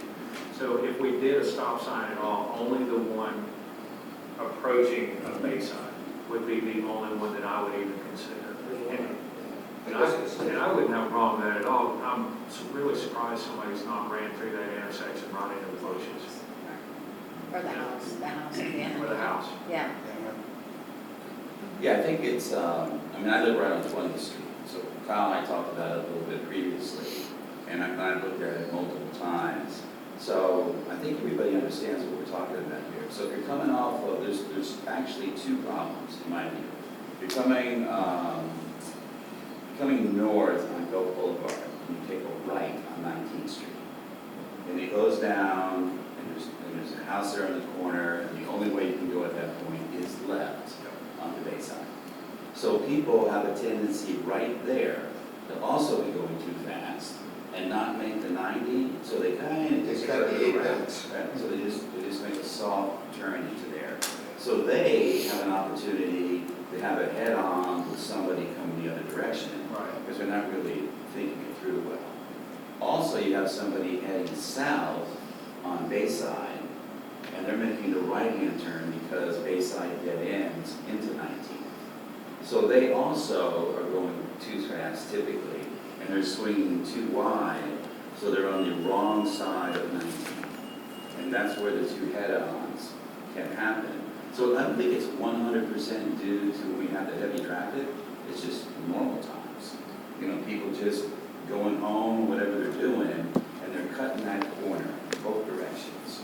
And they could hit other cars, or they could hit people that are walking with their dogs and that type of thing. So I just wanted to make that point that it's not really necessarily due to the time when we have heavy beach traffic going to Clearwater, because that's a whole other issue.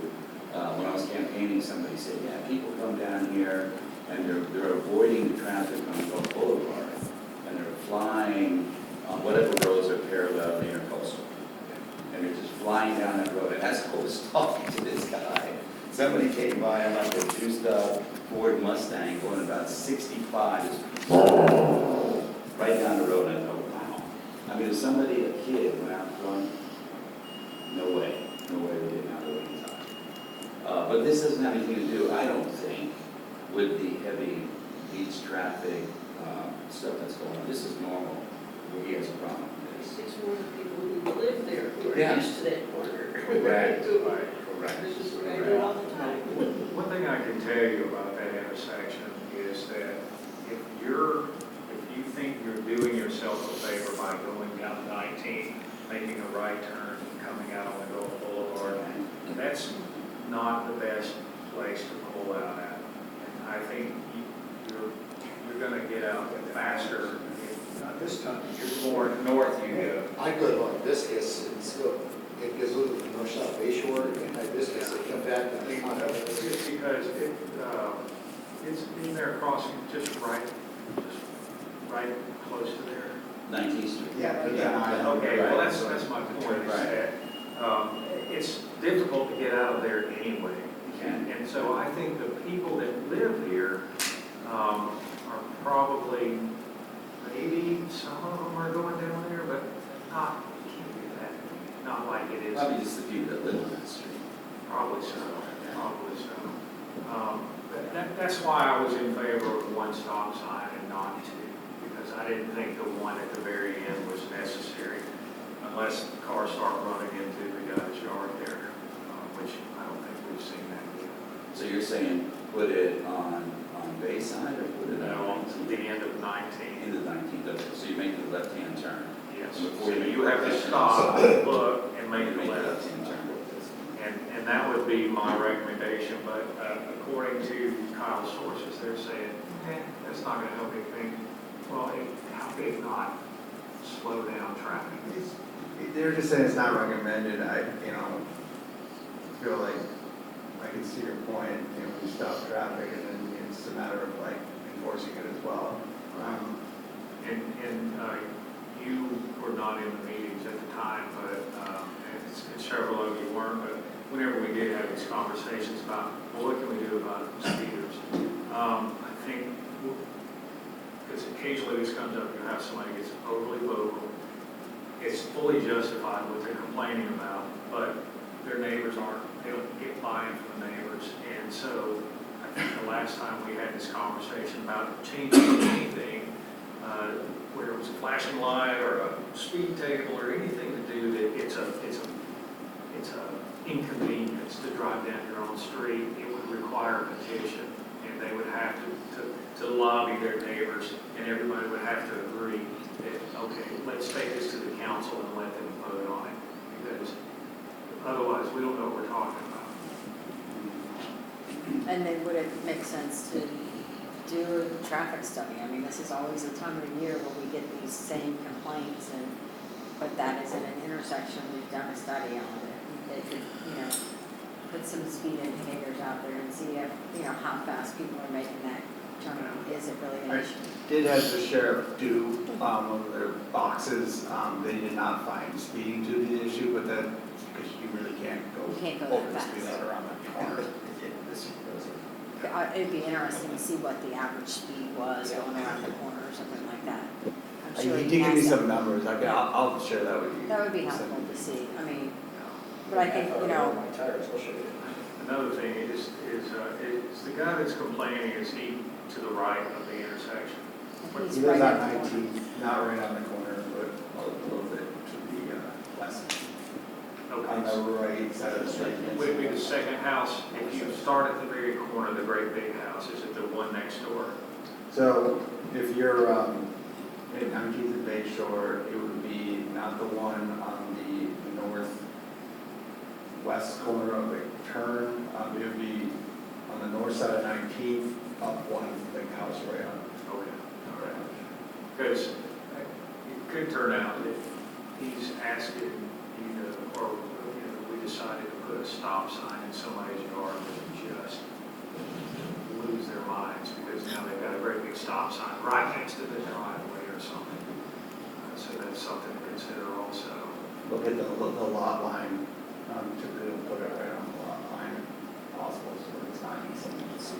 Yeah, now you get to hear all the trucks stop and stop. The Mustang. I think Kyle's idea of kind of stepping makes sense. So if you want to start with something that's less than a stop sign and see if that has a positive impact on people driving, letting them know, it's slow down to 10 miles an hour because you're coming up on a 90-degree turn. And if you don't slow down to 10 miles an hour, you're going to have difficulty making that turn cleanly without pulling into the other lane. And that's the problem. But you still have somebody's still gonna get a big sign, right, right there at that house, and, Well, we can put it where the walking path used to be, it'll be fine. And yeah, that, that's true. the warning sign doesn't need to be exact like a stop sign does. Right, be further up. And I definitely like the idea of the no-through traffic, because it can't hurt. Now, I talked to the sheriff deputy, and he said that, we could put no-through traffic signs, and they can stop vehicles that they suspect are through traffic, but they will not be able to issue a citation unless we change our ordinance for something that they can reference. I think this council would have no problem doing I would be in favor of starting out with what the sheriff's office has recommended, the arrow and the 10 miles per hour sign. See if that helps, I guess. Gonna change the ordinance? Pardon? Gonna change to the ordinance I don't know if we have to change the ordinance for for that. enforcement? No, for the through traffic. That's where the, no through. it. Well, see, it's a two-section approach. As you're turning into 19, immediately they see that no-through traffic sign, and then they get down to the end, and you've got to slow down to make that left turn. I think it'd be something worth looking into. And then if we wanted to change the ordinance to support the signs after they were in, I would not be opposed to that at all. Council? I like that, I just like to say, pick up, our distance as well, because that's another straight through. Oh, yeah, down they start there, and then they don't know where to go. They just Yeah. start flying down like this, trying to, Yeah, I checked into Waze too, and Waze will go, if it's a public street, they have to show it, it comes from the same database. So that's the two, it's those two streets. Can you put a residence only, and delivery only sign? Is that lawful? Yeah. It's all gonna come out in enforcement. Right. Because the deputy's gonna be like, well, okay, now I gotta make them prove that they're a resident. And then they're gonna say, well, I'm coming to visit my We mom. could actually tell a story and say, no outlet, there's no outlet on this road. I'm gonna sit out there and have business. I wanted to with know Joe. Then the bridge, it shows it's just water in it. Yeah. But no, if you put like non-residents not allowed, we have to encourage those people to buy those beach stickers in the cars. It's an easy thing for a sheriff to say, hey, they got the beach sticker. Yeah, but it's a residential road, and so what are you gonna do whenever Aunt Bessie comes to visit Right. you? And, Yeah. but she's gonna get handcuffs because she's not a resident. and I'll just use Bel Air as, I got pulled over in Bel Air, going to my office, because that Indian Rocks Road is closed, and they said I rolled through a stop sign and didn't even get my driver's license. You still live on Bel Air Beach? Like he knew I didn't live in Bel Air. Probably part of the reason he pulled me over. Didn't give me a ticket or anything, but, just and that's probably we need to enforce the rolling through the stop sign at Bay Shore and 22nd. You should have brought your Porsche. Right? So personally, I think if you're coming, I know you have that as an example that shows the left-hand turn there. I mean, if I'm coming down Bayside and I'm heading south, that's the more difficult turn. That's the big problem, making the right-hand turn.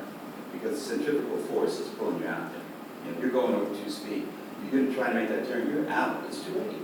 You're coming down 19th, heading towards the Intercoastal Canal. You're already in the outside. Again, you're in the outside lane, that force is taking you out here, less of an opportunity, I think, to cause a problem. I think the bigger problem is Bayside. Slow that person down, because they're making that 90-degree turn. That's a tougher turn, period. I see what you're saying, but also, if someone's trying to take a left-hand turn fast from the outside lane, they're just gonna cut that corner They could, shy to make it trip down. but that's a definite decision they made to cut the corner. The person that's making that right-hand turn, they're going 50 miles an hour, they've already made the decision. They're going too fast, they're gonna swing out, they can't make the right.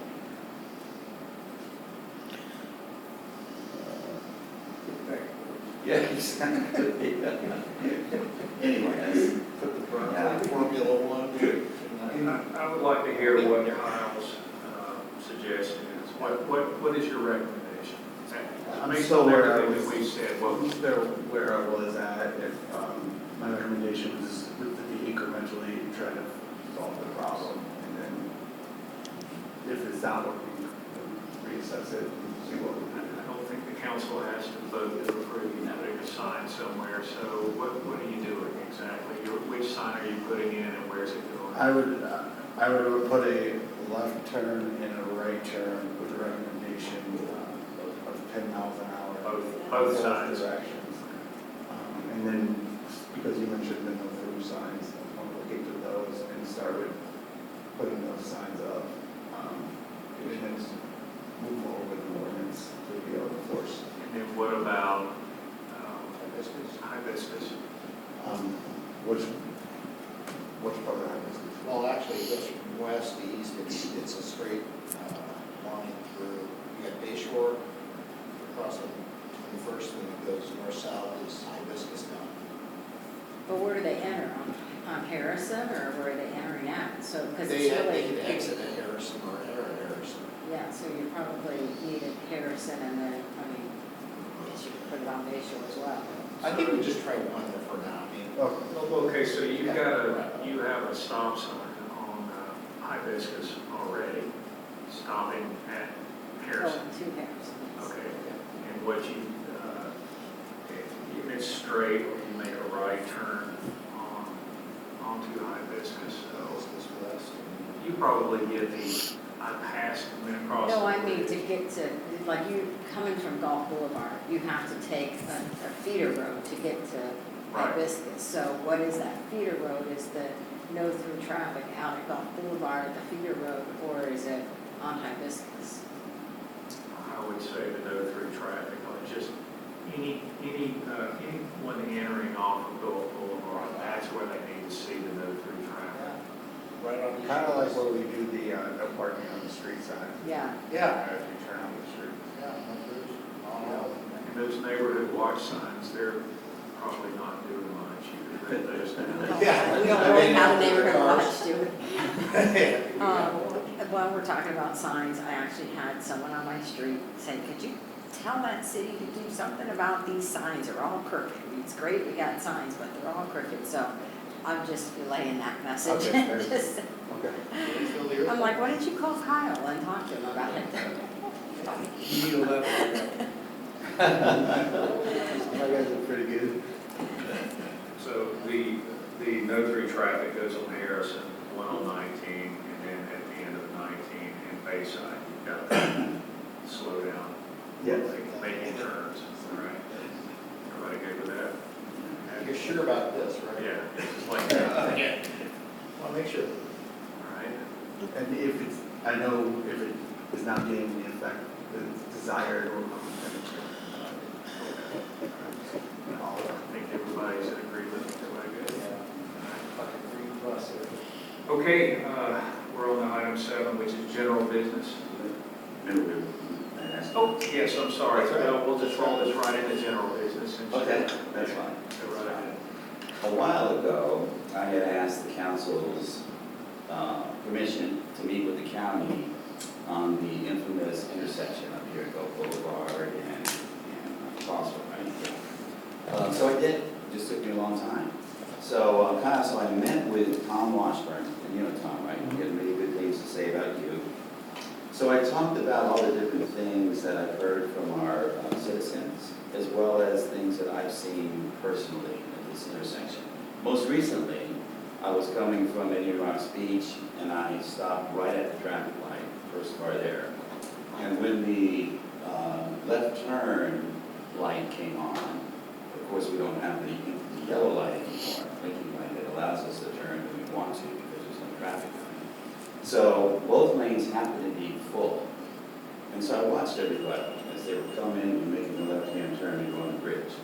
Not one car, out of I think 8, I counted, that were in the right-hand lane and making the left-hand turn, actually followed the 90-degree striking pattern. That's not one.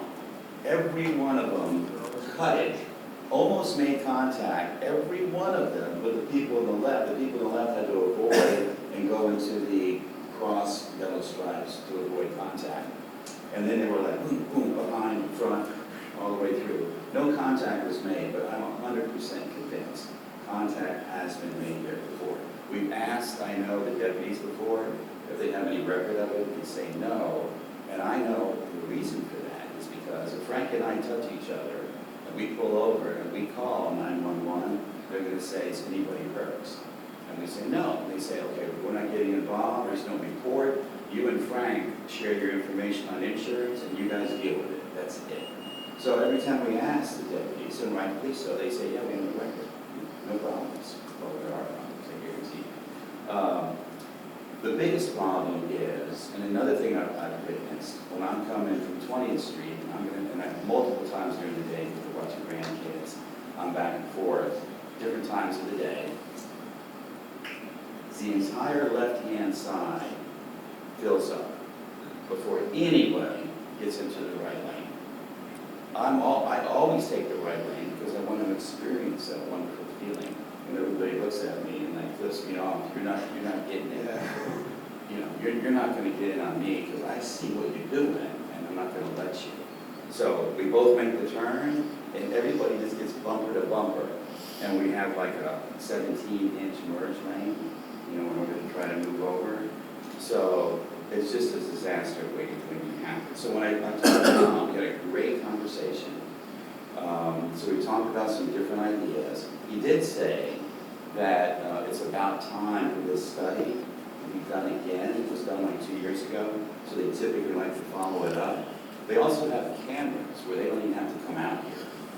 And so they could watch it. He could put a couple of guys and task them to sit there for 2 days and watch cars turn.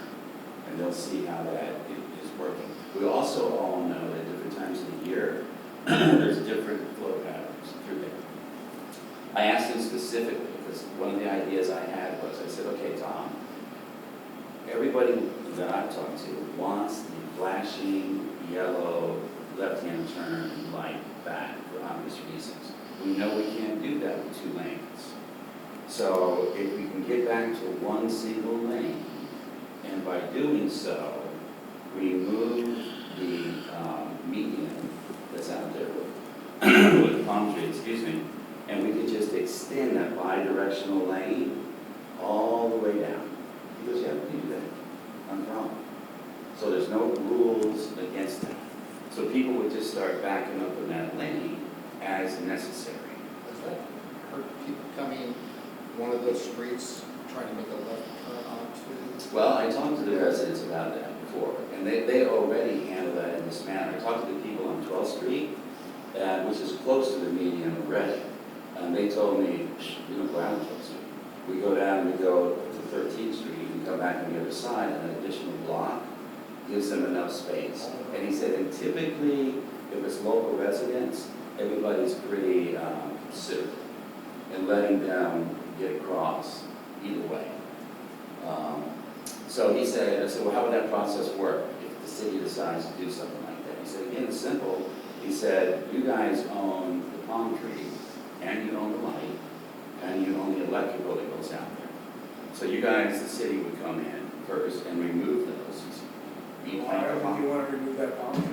Huh? The palm tree? The big palm tree. Yeah, I think the Stack residents don't want that removed. Well, that was already recommended in its initial I study. know, but the residents, they don't want that.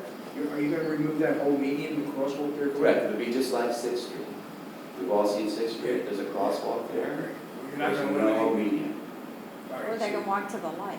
I mean, it's right, they can walk to the light. that light is horrible to cross. Yeah, that was, he brought this up, It's he goes, we safer really than- thought people would be okay just using the other light. That for is its own. horrible. Well, he said, no, he said, I said, yeah, I don't want to recommend any changes to the crosswalk that's already there, because that's not gonna be the sequel. But he did say, you know, we can make that get rid of the 2-lane turn. That also helps the people that are going straight down towards Indian Rocks Beach, because they're the ones that used to get held up, because the people, you know, it was that short left-hand turn lane. By removing the median, the bi-directional lane goes to infinity.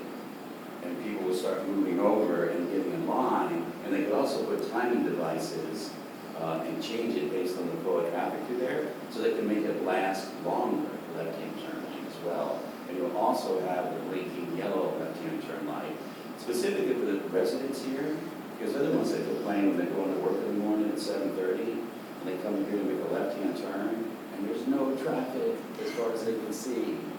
And they have to sit there for a minute, which seems like an hour, of course. It's just, maybe 60 seconds. So if you had But it's four. irritating, and they're just on their first cup of coffee, so it's not good. So that would fix that problem.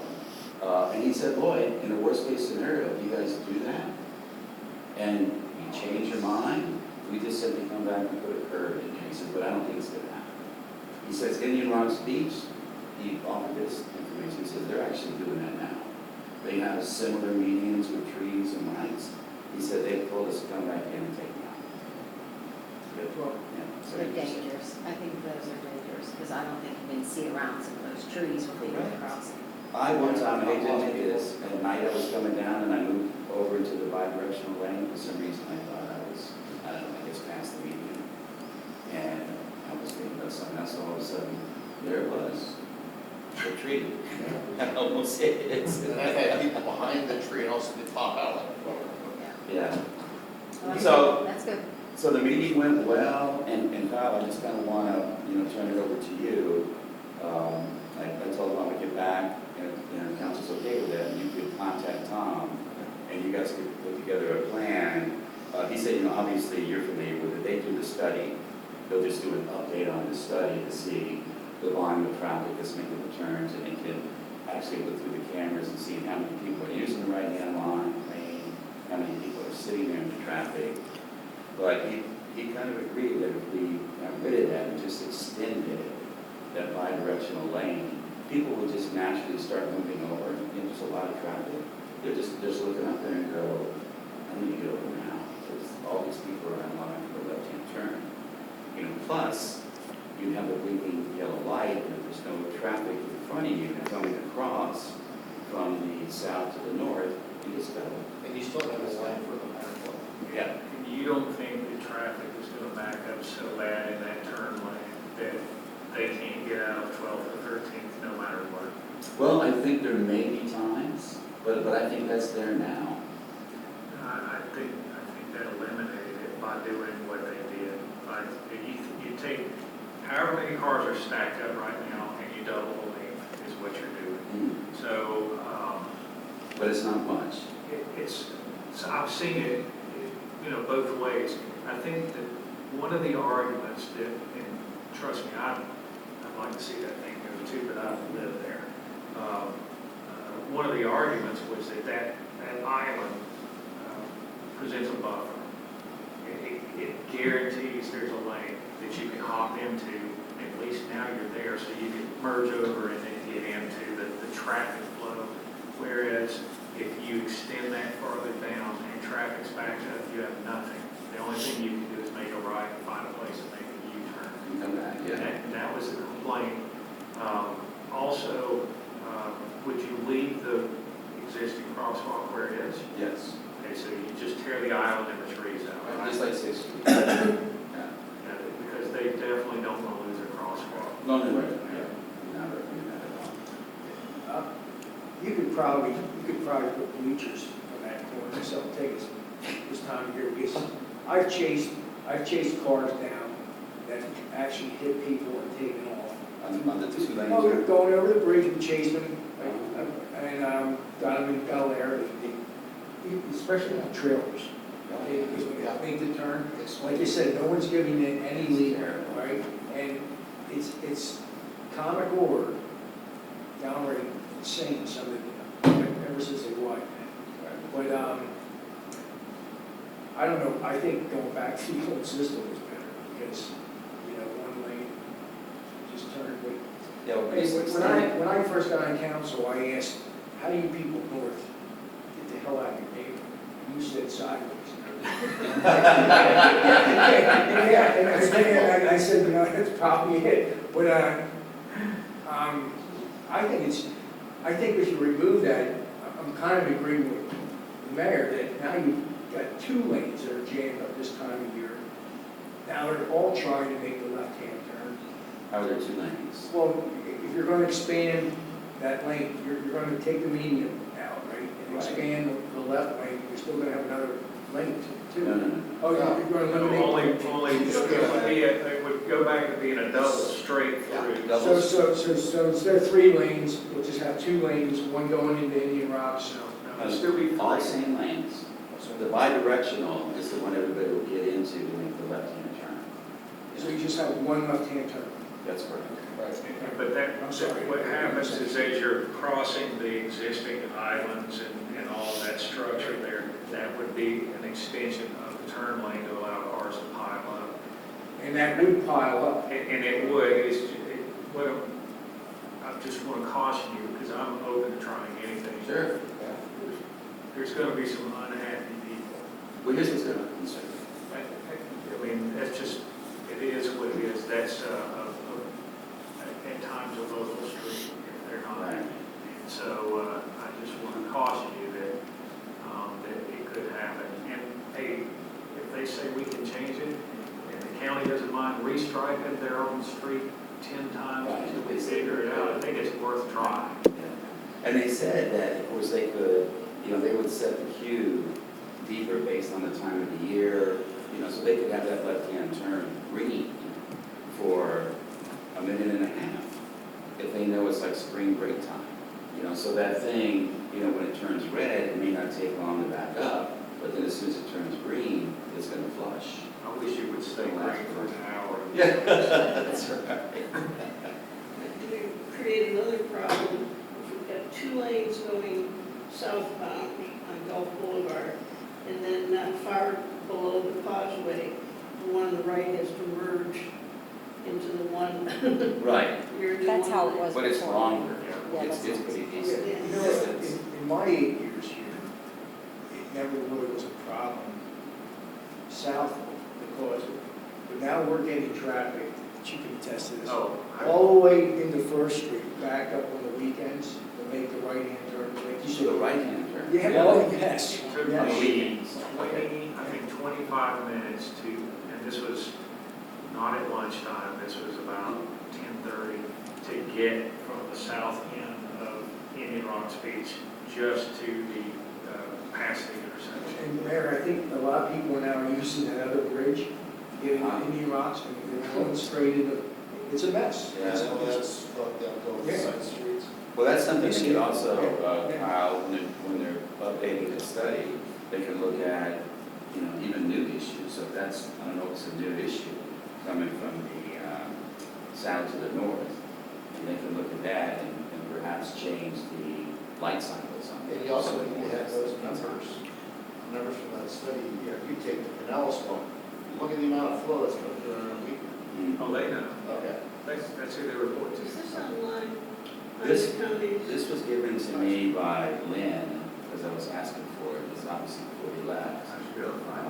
So then I asked him the question, I said, well, how was the final decision made? So I don't know if anybody here, Kyle, I don't know what your participation was.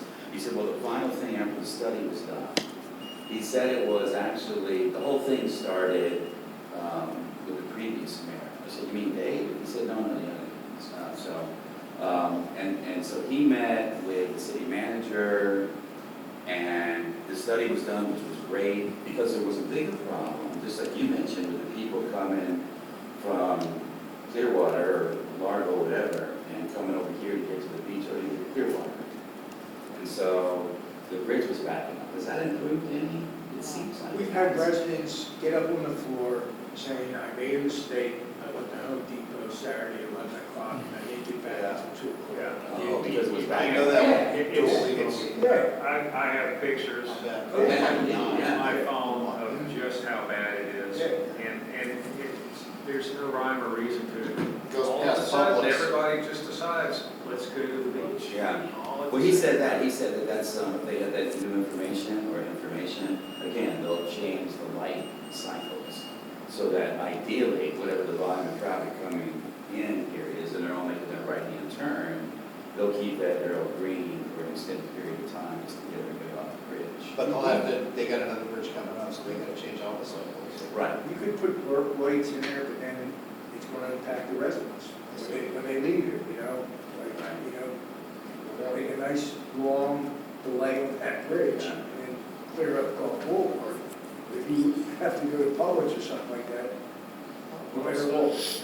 When I bought my house 4 years ago, or we bought our house, the guy who owned it actually gave me 8.5 by 11 and said, these are the times you go across the bridge. Oh, yeah, nice. Yeah, so it was great. I thought he was kidding at first, but he wasn't kidding. It was pretty accurate. That's Gulf Boulevard. It's the right turn. Don't come back in. Yeah, so it was all backed up this way. I'll email these to Kyle and he can share with I everyone. don't know what the answer is, except like what he said. Well, the Lord, bridges, bridge in there, yeah. you're not gonna lift the seat, I'm not gonna. No, I need Even to, you, Kyle. they'd rather put a bus in. So anyway, Kyle, so if I could, Riding a bike does work. yeah. It's what riding a bike does But work. if we want to move forward, even previous to the study, he said that's acceptable as well. Well, I think if they're willing to do a study, how much you buy it. Yeah, I think. Right. Yeah, so we'll get the study and then give them some direction Right. of what we'd like to have and see if they'll go for it. He said basically anything we asked them to do, they'll do. I would still think it's probably not a bad idea just to do a, once we start getting serious, to just take a little survey down those two streets, because they're the ones that are they're gonna feel the end result more than anyone. That's it. Deal. Any other general business? I have something I want to talk about, just quickly, it happened today, well, over the last couple days. Spieler is a dock builder, who's been building a dock on our street. I observed them offloading their truck on the bridge on Harrison Avenue. They had the barge out there. Didn't say anything, let it go, probably should have, but I probably should have just snapped a photo and just called code enforcement, I did. Today, they were floating pilings all through the intercoastal. They just had them like laying out there. My husband went to leave with the boat, and he had to work around these pilings. I did call code enforcement about that. They finally did bring them in, tie them to the seawall, but these guys do whatever they want to in this city. They've been warned a number of times about offloading their piles onto their barge on Belle Isle, on Harrison Avenue, anywhere they can. 22nd Street on the bridge itself. Yeah, they are the worst. And So I it's the don't, easiest way for them to get it? because they don't want to come to the marina and unload them like everyone else does. They won't, it requires more than just their standard barge with a boom on it. That's not what that's for. That's for driving the pilings into the ground or pulling them out. But they need a separate one to keep all the pilings on it. And that's the problem, they don't want to do that. Can we remove them from being able to work here in the city? No, you can, assuming you've got code that addresses it, you can give them a code citation, and you presume, because every city does, has in your code enforcement a nuisance reference, and instruct us to file suit against them for creating a public nuisance. It'll cost them money, and we'll drag them into court, and hopefully. If you, where are they offloading? Do we have jurisdiction? Yeah, over yeah, this? yeah. So another thing you can do in addition to the nuisance is create code that says you're not allowed to offload it. That any dock builder must offload their pilings or whatever they're called here or here. Just call it out. Don't we already have that, Kyle? I thought we've already addressed this because it, We have signs, I have to check through the code okay, itself. yeah, But I don't think there is a designated place that we'd recommend. we don't allow them to. In the city, so could we restricted? Yeah, probably. I mean, are your residents going to get mad that they're not going to be able to have a dock built? Well, they can, they just have to bring them in from the marina. From the water. Yeah, Yeah, and other companies do that. most companies On a do. boat. Yeah, and they float them next to the barge too. That's okay, as long as Yeah, they're it's tied on the off. bar, yeah, tied to the barge. Yeah, but to just Hazard float there. them out and then, it was, it's the canal that goes to our marina. They were floating and just tied off, and it took a lot of effort to tie these piles off in the middle of our waterway there.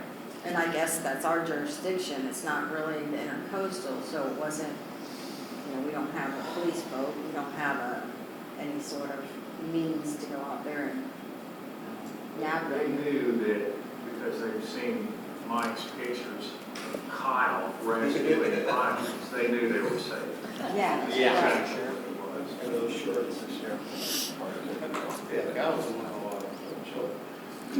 So just something, food for thought. I don't know if next time, one, we need to make sure our code covers this, but next time they pull a permit, we probably should slap them on the hand. I know there's nothing you can do more than give them a, hey, by the way, we're gonna keep an eye on you. We wanna know when you're in the city, because you guys aren't following our code. Well, and even if it's activities that are occurring in your jurisdictional waters, you have jurisdiction over those waters. So for instance, you can say, no dock builder is allowed to float their pilings or whatever unless they get a separate piling movement permit from us. And then you have to coordinate it. It's got to be only these times a day, you've got to do these things. I mean, it's more regulation, but if you're having a problem.